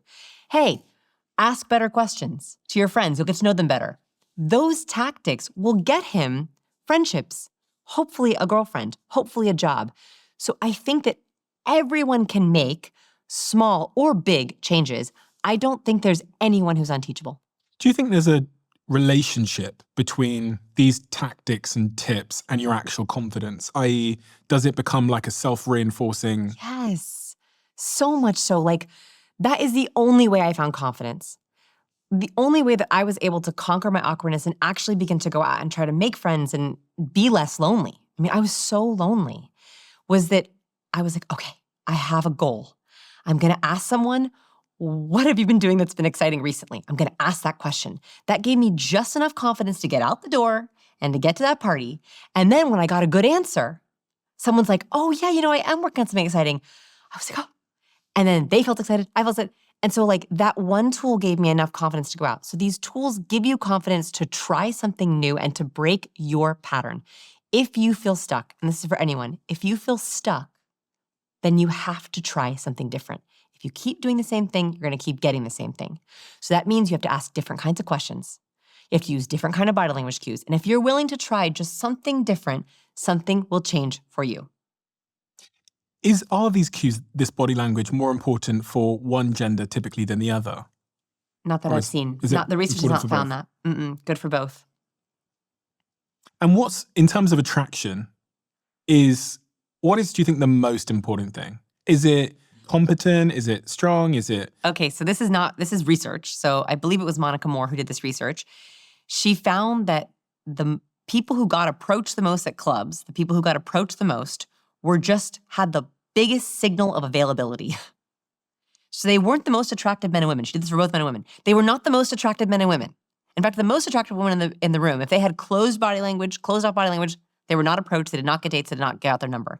It was the men and women who signaled, I'm available. How do you signal I'm available? Okay, so this is really important for dating in the sense of wanting to be approached. Dating one-to-one is a little bit different, right? You don't need to signal this if you're one-to-one. But if you're in a big room or you're speed networking, one is open body, no blocking. I never want anything in front of your torso. I don't want this. I don't want arms crossed. I don't want cup in front of you. I don't want you clutching your computer or your iPad or your phone. I want you to make sure that your torso is open and angled out towards the room. I like croissant feet. Parallel feet are like what we're doing right now. Yeah. In a dating situation, I want you to have croissant feet, which is your feet are angled toward the biggest part of the room, saying, I'm open, come and approach me. Okay. That signals to both men and women, oh, maybe that person is literally physically open to someone coming in and breaking this conversation. It also means small, darting glances to everyone around the room. Everyone? Everyone you want to approach you. Oh, everyone you want to approach you? Yeah. How many times has someone got to do a glance to get someone to come over? So Monica Moore actually studied this. I believe it took 8 glances to get someone to approach. Don't quote me on that. It was way higher than I thought. Like, I was like 2, maybe 3. I think it was something insane like 8. Could you imagine being in a bar and looking at someone 8 times? That's how many times it took to get that person to come over. And these are quick glances, not like, right? It's a side glance. It's a side glance and a smile. It's a flip of the hair and a look over, right? Those are the kind of glances that we're talking about. And it takes 8 sometimes. So croissant feet, open body, quick, short glances. I would also try one of my secret tricks for daters is generally gesturing in their direction. So let's see there's a hot guy right over there that I can see. Sure. I've been married for 18 years, just to be clear. Okay. Yeah. If you want, you okay? He dropped something. You just called him hot. You called him hot. He's freaking out. Okay, so there's a hot guy right over there that I want to see. And I'm talking to you. I might make some quick glances over, but I also might, when I'm gesturing, I'm sort of gesturing towards them. So I'm on their line of gesturing. So if I'm gesturing out, I'm making a gesture for them to literally come over. I'm gesturing and then I want them to literally come over. I'm sort of gesturing, but I'm talking, but I'm open gesturing. Interesting. It works. It works. If they are attracted to you at all, they will come over. If they don't come over, they're probably not attracted to you. Try someone else. What about men? How do men same signal in this? Oh, sorry. Same. So a man can do the same thing. Now, women are less likely to approach men in a crowded environment. Culturally, that's not as accepted. So it's going to be harder for a man to get a woman to come over. But it does work very well for men to warm a woman up that she is about to be approached with those things. Quick glances, open gestures, croissant feet towards her. That way, when you do approach, she knows that your attention has been on her. And look at her responses to your gestures and your glances. If she meets your glance, great. If she turns away from you, turns her feet away from you, she's not probably very receptive to your approach. So it's a good way to kind of test the waters before you actually approach. It's difficult in this day and age, isn't it, to know if you can roll up on someone, because there's a lot of like, you know. Too cool for school. That's what I see. And also there's like a big culture now of inappropriate advances. Yes, but I'm going to be optimistic and say, look, I'm not single, so I know that's different. But I think people are lonely. And I think people so want to meet their person. So if you are actually in person and you're interested in someone, it is such a gift to go up to someone and be like, hey, I like you. I saw you across the room. Do you know, I think I said this on one or two podcasts before, but I didn't really get an answer from anybody. I had this kid at this event that I spoke at. Okay. And he was in the front row. And it really moved me, because it made me realize that there's so many people out there, especially in the world we live in now in 2024, 2025 or whatever, who want friends. You just said loneliness, right? Yes. They want to make a friend. Yes. And it's so weird. This kid stood up, bless him, in this talk I was doing, and he put his hands up in the air, and there's 1,000 people around him. It was this talk I did in Canary Wharf in London, which is like, it's like New York of London. It's like really, really busy. They're all wearing suits, these kids, because they work in this city. And he stood up and he went, my question is, how do I make friends? Oh. And you can imagine the guts it takes to say that in front of a room of 1,000 people that are your age. Amazing. He went, how do I make friends? What'd you say?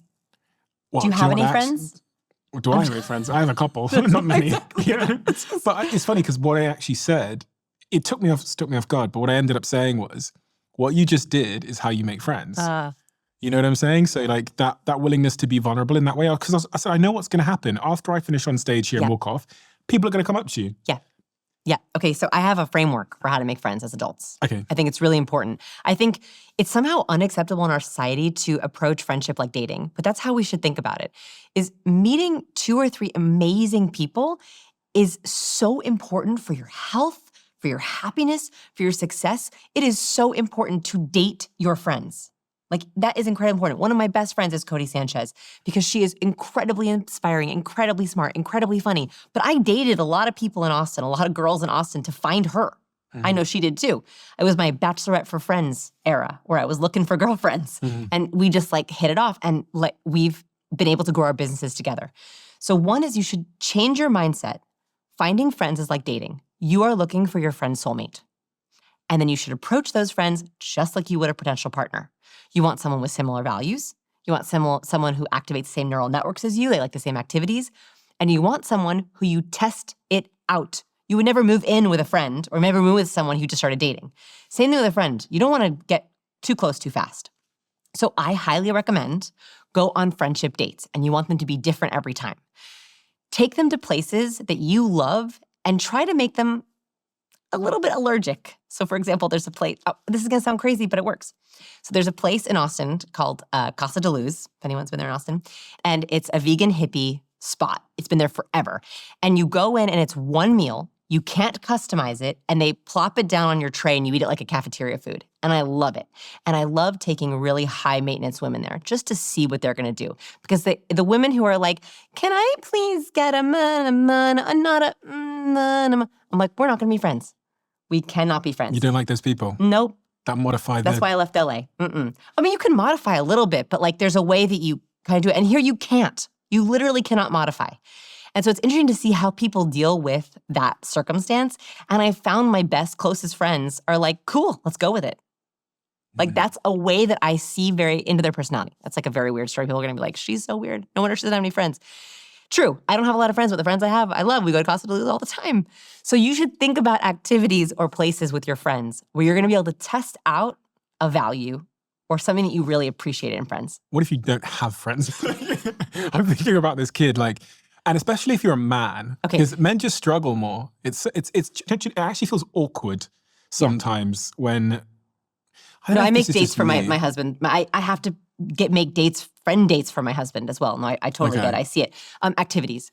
So like, where's the place you like to hang out? What's the thing that you do? Is it, axe throwing? Is it going to soccer games?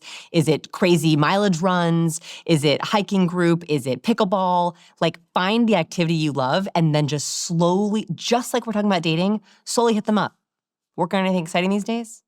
What's your big goal for 2025? Like, those are the questions the reason I have these questions is they're dating questions, but they're also friendship questions. If you live in that activity for long enough, you'll find your people. What are you seeing in terms of interpersonal relationship shifts in the sort of 15 years, has it been since you've been working? 18 years. You must have seen societal level shifts in our interpersonal skills, our friendships, etc. What are you seeing? AirPods are killing friendship. AirPods are going to ruin our interpersonal interactions. And here's the difference I've seen, the biggest difference in the last 18 years. 18 years ago, you could maybe wear a Walkman around campus or around the city or on a subway, but really your ears were open. And so what would happen is you'd get on the subway or you'd walk across campus or you'd walk down the hallway and someone would be like, "Hey, Steven, how's it going?" "Pretty good, crazy week." "Oh, really? What you working on?" Like, it was so much easier to have those tiny micro moments of connection. That Van Sloan study was done before AirPods, and I wonder if he were to redo it now, what would happen. Which one was that? The one where he found the most likable kids had the longest list of people they liked. And in the study, the most likable kids, when he observed them, they were walking down the hallway, saying hello, chatting next to someone for 5 seconds at a locker, staying after class and sort of talking, sitting at the lunch table, leaning over someone, asking about that. So much micro connection, very small conversations. Our friendships don't often happen in these big, deep conversations. They happen in these micro moments. AirPods destroy it. And I see this especially with younger folks because they always have their AirPods in when they're commuting, when they're walking, when they're jogging, when they're at the gym. I don't know about when I was single for 5 seconds when I was 17, the gym was like the place. At the gym, no one really was listening to anything at the gym. At least I can remember, the rare person would have their Walkman in, but everyone was AirPod free. And so there was a lot of micro moments of connection happening. It was so much easier to talk to people. Now, if someone's working out with their AirPods, they're insane. I'm like, what are they doing? They should go home. It's weird. It's weird. Or they're with a friend working out together, and then that's intimidating. So I'm worried about this because we need weak ties. Weak ties are in the research these very casual connections of someone you see at the gym once a week and you kind of know them. "Oh yeah, Steven, nice to see you." You recognize their face that if you were to see them at a restaurant later in the week, you'd be like, "Hey, don't you go to that gym?" "Oh yeah, we do." "So what are you doing this weekend?" Those weak ties are incredibly important for our happiness. That's how we build big friends. That's how we can find a soulmate. That's how we can make good business contacts. And I'm seeing less and less of that because of AirPods and because of hybrid work. So we're just not in the office that much. So we're having less of those little micro moments in a hallway or that 5 minutes before a meeting starts. The 5 minutes before a meeting start is really critical to your career success. How you talk to your boss, the small talk you make. Are you asking boring questions? It's telling your colleagues and your boss a lot about who you are, and it's proven. Likeable people make more money. Likeable people get more promotions. Likeable people have more friends and more friends at work.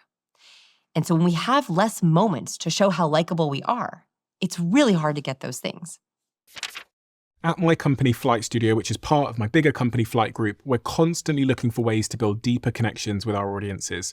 Whether that's a new show, a product, or a project, it's why I launched the Conversation Cards. I've relied on Shopify before, who's a sponsor of today's podcast, and I'll be using them again for the next big launch, which we'll hear about soon. And I use them because of how easy it is to set up an online store that reaches all of you, no matter where you are in the world. With Shopify, the usual pain points of launching products online disappear completely.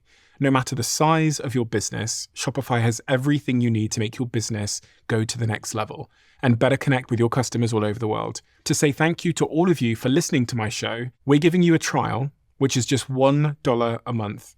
You can sign up by going to shopify.com/Bartlett.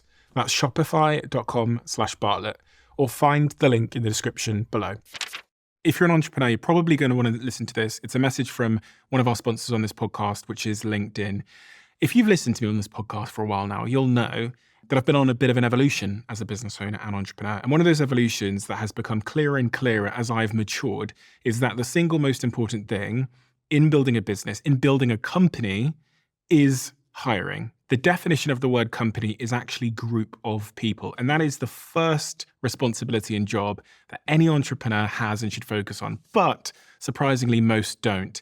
About 80% of my team have been hired from LinkedIn. And I think there's very few platforms, if any, in the world that could give you that diversity of candidate with that much information and data on their profiles. It usually costs money, but for the entrepreneurs that are listening to me, I've got you a free job ad post for your company on LinkedIn. Just go to linkedin.com/DOAC to post your free job ad today. That's linkedin.com/DOAC. Terms and conditions apply.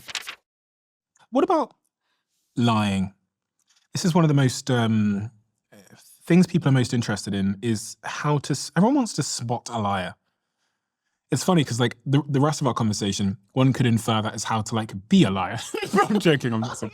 No, but it is. It's like how to show up in a certain way to get success in a certain context, whether it's dating or work or whatever. Yeah. But then we want to figure out if someone's playing us. Is it possible to spot a liar? Most people can only spot a lie with 54% accuracy. They've actually studied the average person is very bad. You're better off tossing a coin. Yeah. 54% accuracy. We are very bad at spotting liars. And this is important to know about yourself, is we should not overestimate our ability to spot lies. We are usually not good at it. So it is very important to give someone the benefit of the doubt because you don't know. It's very hard to spot. It is possible. There are certain statistical cues to deceit. There are cues that over and over again research find liars typically do, but not always. Like there's no Pinocchio's nose. There's no one cue that means someone is lying. But there are a couple cues that come up over and over again. One we already talked about, the question inflection. It's very suspicious if someone is speaking and all of a sudden they ask a question, if they're not actually asking a question, right? Like if all of a sudden you hear the question inflection used on a statement or a number or a boundary or a timeline, that's when I'm like, let's double click on that for a second and talk about that budget. So you mentioned the number was 500,000. Where does that number come from? Let's talk about more. And I want to hear if I'm going to hear it again. Interesting. So that's a double click for me. That's like, let's make sure that I heard that right. Let's make sure that you feel confident about it. Where does that come from? So that's just a little red flag that says dive deeper. Nothing is a sign of lying. It's just a sign that you should dig deeper. So question inflection. A volume drop is another vocal cue of deception. So when we're anxious or nervous, we will lose volume and we lose breath. So if you hear someone who's speaking, I hear this a lot in sales calls, so someone will, I always know what part of a sales presentation makes my entrepreneurs the most nervous because they lose volume during that part of their presentation. So it sounds like this. So let's move on to our team. So our founding partners are me, myself, Joe, Jimmy, and we all met at NYU. And we're going to now talk about, like I'm making it obvious for you, but if you're listening for it, you'll hear where someone is like, they literally lost fuel. They literally lost breath. So a sudden drop in volume is a very interesting cue to like double click, like what just happened there? How do you feel about your co-founder? How long have you known each other? Anything we should know about that? How's the relationship? How do you fight? How do you communicate? Right? Like that's where I would aim most of my investor questions if I was hearing that volume drop on that specific area. That's vocal. Nonverbal. So nonverbal, what you're looking for is incongruencies, where the verbal does not match the body. The biggest and most obvious one is when someone says yes, but shakes their head no, or says no, but shakes their head yes. So I might say to my daughter, "Did you clean your room?" Yeah, I did. She's shaking her head no. In Western cultures, so there's a cultural exception to this one, India, Bulgaria, and Pakistan, they nod a little bit differently. The research actually shows that. But in countries outside of India, Bulgaria, and Pakistan, when we agree with someone, say yes, or telling the truth, we typically agree with ourselves and shake our heads yes.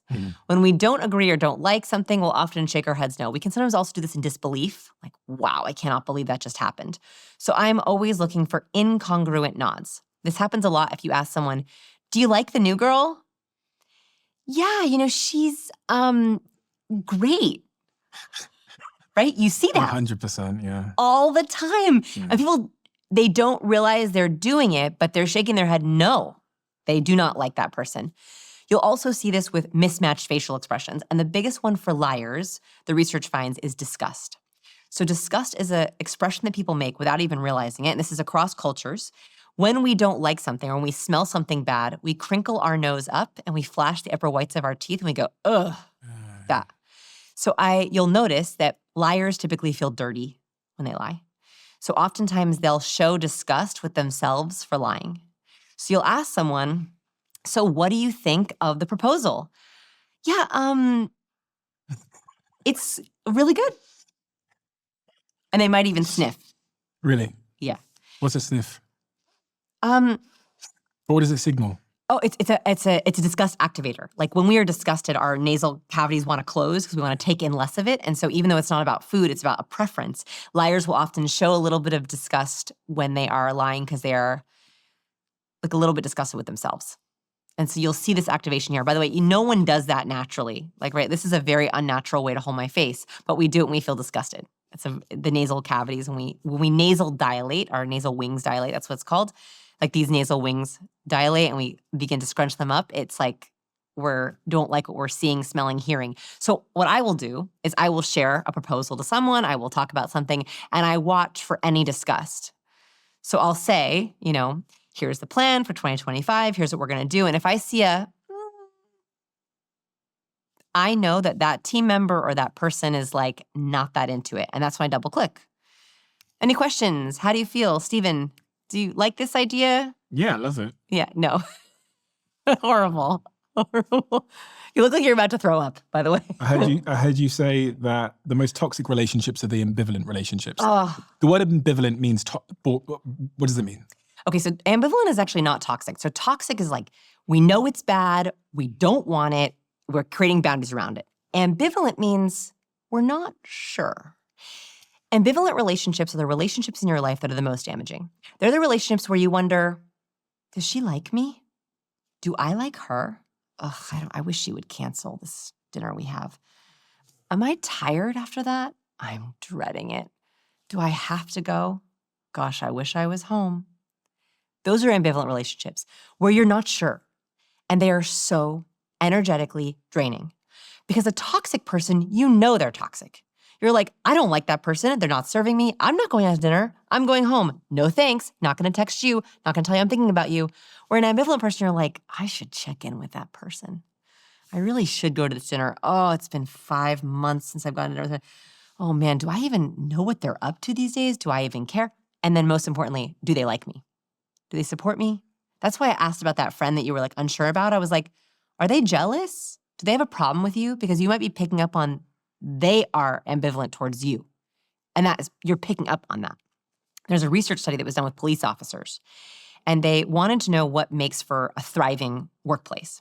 So they asked police officers to rank the people in their precinct.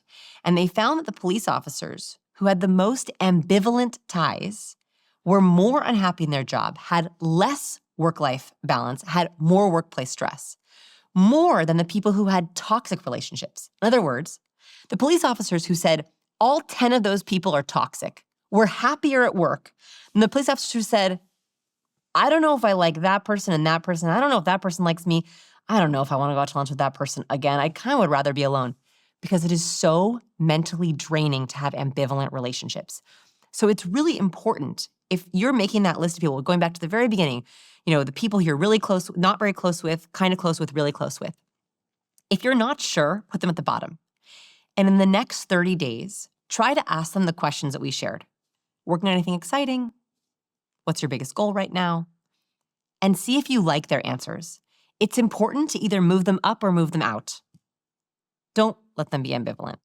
One of the things that is highly searched on Google, I was looking at Google to figure out what the most searched questions are. There's some tools that I use to figure out what people want to know. And one of them was just, funnily, how do I start a conversation? That's what my next book is about, so I'm happy to hear that. Okay, 1 is don't overthink your opener. Starting a conversation is like, hey, I'm Vanessa. Like literally your opener can just be that. My youngest sister, she was like, the best advice I ever gave her, ever. And I was like, what is it? She was like, you just told me to say hello to people. And that is it. Your opener is just, hey, I'm Vanessa. Hey, nice to meet you. So don't overthink the opener because that opener, your body is actually doing a lot of things. Your brain and body are like competence, warmth, facial expressions, voice tone. If you're like, what's your biggest goal in life? It's way too much. And so 1 is your opener should actually be basic. So the other person's brain is like, gives them a chance to like, safe. Okay, friend, we're friend. Hey, how are you doing? Right? I did my friend cue. I held up my hand. So don't overthink your opener. Hey, nice to meet you. Hey, I'm Vanessa. Your first question is where things get more interesting. Okay, so if you don't know their name, you want to say like, oh, what's your name? Great, I'm Vanessa. Then you have a choice. And I like to take the better route. You can say, so what do you do? But I really don't like that path. It's autopilot. So what I like to do instead is ask a version of the excitement question. Do anything fun and exciting this past weekend? If it's a Monday. So Mondays, I always ask, you do anything fun this past weekend? Fridays, I always ask, have any exciting plans coming up this weekend? And then Tuesday, Wednesday, Thursday, I don't talk to anyone. No. What is the most important thing we haven't talked about that we should have talked about? For the person sat at home, the typical question, the most prolific question that you get. There's one story that I love that I try to keep front of mind, which is about Harry S. Truman, former US president. Most people don't know about him is that he was actually severely introverted.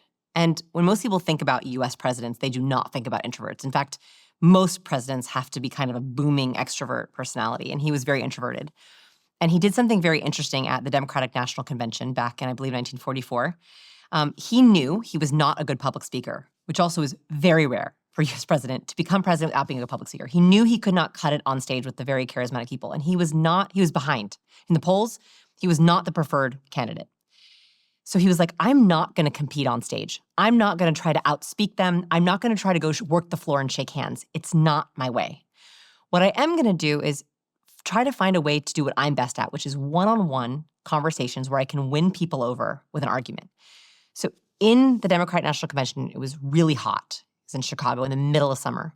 He rented the one air-conditioned room in the bottom, in the basement of the convention center. And one by one, his team would invite person by person down into that air-conditioned room, and he would tell them his story. He would tell them his points, and vote by vote. And as the votes were being tallied, he would win over every single person that went to that room. One, it was air-conditioned, so they wanted to stay there as long as possible. Two, he would hear, what are your concerns? Why do you not want to vote for me? And then he would explain to them why they should vote for him. And vote by vote, he ended up winning the national convention without having to speak on stage barely at all. I share this because stop competing on stages where you can't be your best. Start creating rooms where you can. Think about, what are your social strengths? You have one. What is it? Is it storytelling? Is it being funny? Is it listening? Is it being empathetic? Is it being a decoder? Is it being persuasive? What is your social strength? Create spaces and rooms where you can exercise that strength, because no one wants you to pretend to be an extrovert or pretend to be something that you're good at that you're not. It's much better to do what you're actually good at and attract the right people. And your social strength might not be in person. Might not be. And that's okay. Like, there are some people who are great at texting. There are some people who are great at sending voice notes. There are some people who make their friends by broadcasting and then picking out a couple people. That's how you met your girlfriend. Is you broadcasted, she resonated with something that you said, and you gave her the way to find you, she did, and then you met. So maybe it's broadcasting. I think we have to think outside the box. It's not only in person. There's so many ways that you can have social strengths. I've heard it all now. Yeah. I get it. I believe it. I'm into it. Yeah. What is step one? I'm going to buy your books. Oh, There's two of them here. nice. So I'm going to buy both of these books. Oh, both of them will be gosh. linked below. What else can I do to start on my journey of becoming, you were a recovering awkward person. You were awkward before, now you're not. Yes. What's step one? Okay, step number one is begin to break autopilot. So Okay. make a commitment for the next 30 days. You are not going to trigger autopilot in your conversation. No more what do you do, no more how are you, no more where are you from, no more, Okay. right? Ask better questions. Okay. What's your biggest goal? Working on anything exciting. You're disgusting me. No, I was going to tell you you look good. good. Okay, so that's challenge number one. Challenge number two, find out where you fall on the warmth and competence scale. Mhm. Are you highly warm? Do you need to dial up competence to be taken more seriously? Are you highly competent? You need to dial up warm to be seen as more likable and friendly and trustworthy. Do that email audit. So take the quiz, then do the email audit, and then if you can, here's the bonus challenge. Send the charisma quiz to someone who knows you well, someone at work, maybe a partner. Ask them to take it as you and screenshot their results. Sometimes how we perceive our warmth and competence is not how others perceive our warmth and competence. So if you take it and you say, I'm perfect, I'm a 5 of 5, but they take it and they see you as really high on the warmth scale, that is going to be critical feedback for you. We have a closing tradition on this podcast where the last guest leaves a question for the next guest, not knowing who they're going to be leaving it for. And the question that's been left for you. I always love these. When in your life did you try to outrun your pain? And what was the consequence? When in your life did you turn and face your pain? And what was the consequence? There was a really weird moment in my career where everything was taking off. I had a lot of years of a lot of hard struggle. And being a writer, I had a published book, traditionally published book that completely failed. 2011, we won't name it. Put it out there, thought my world would change, and it did terribly. I got terrible reviews, it didn't sell, and I was literally told you'll never write a book again. And I was just devastated. And my husband was like, you gotta keep writing. You're a writer. You gotta keep writing. And so I went back to it. I started Science People. That was officially when I started like the actual website, Science People. Kept writing. And then it started taking off. I had videos that went viral. We started having millions of visitors on the website. And I wanted to prove myself very badly. And I wanted to erase that painful memory. And so when I got approached to write Captivate, I was like, no, I can't write books. I'm a YouTuber and a blogger, but I can't write books. And she was like, this will be a different kind of book. This will be a book about really what you want to say to people, not the book you think you should write. And I was like, no. I was like, I cannot do it. It's too painful. I will not survive if that fails. I will not survive if that fails. And it took Nikki months of telling me, this will be different. This will be a different kind of book. You can write the real book that you really want to write. And so I said yes. I started writing it. And that was when I think I don't know how the end the question was, but decided it would be worth the pain. If that failed, it would be worth the pain of at least saying that I tried. That was a very hard choice. Thank goodness it did not fail. It did really well. And I'm eternally grateful for that. When anyone buys a copy, I'm like one click further from that failure. Horrible failure. Vanessa, thank you. Thank you so much. What you write about and what you educate people on is a subject that's probably more important now than ever. And I say that because of the sort of macro climate of society where we're more lonely than ever. We're struggling with connection. It's not coming naturally to us as it once probably did, or at least more natural than it does now. And so many it's crazy. I've only been a podcaster really, I think, for about 4 years. Like I think I started in 2017, but really it's been 4 years since I've been uploading.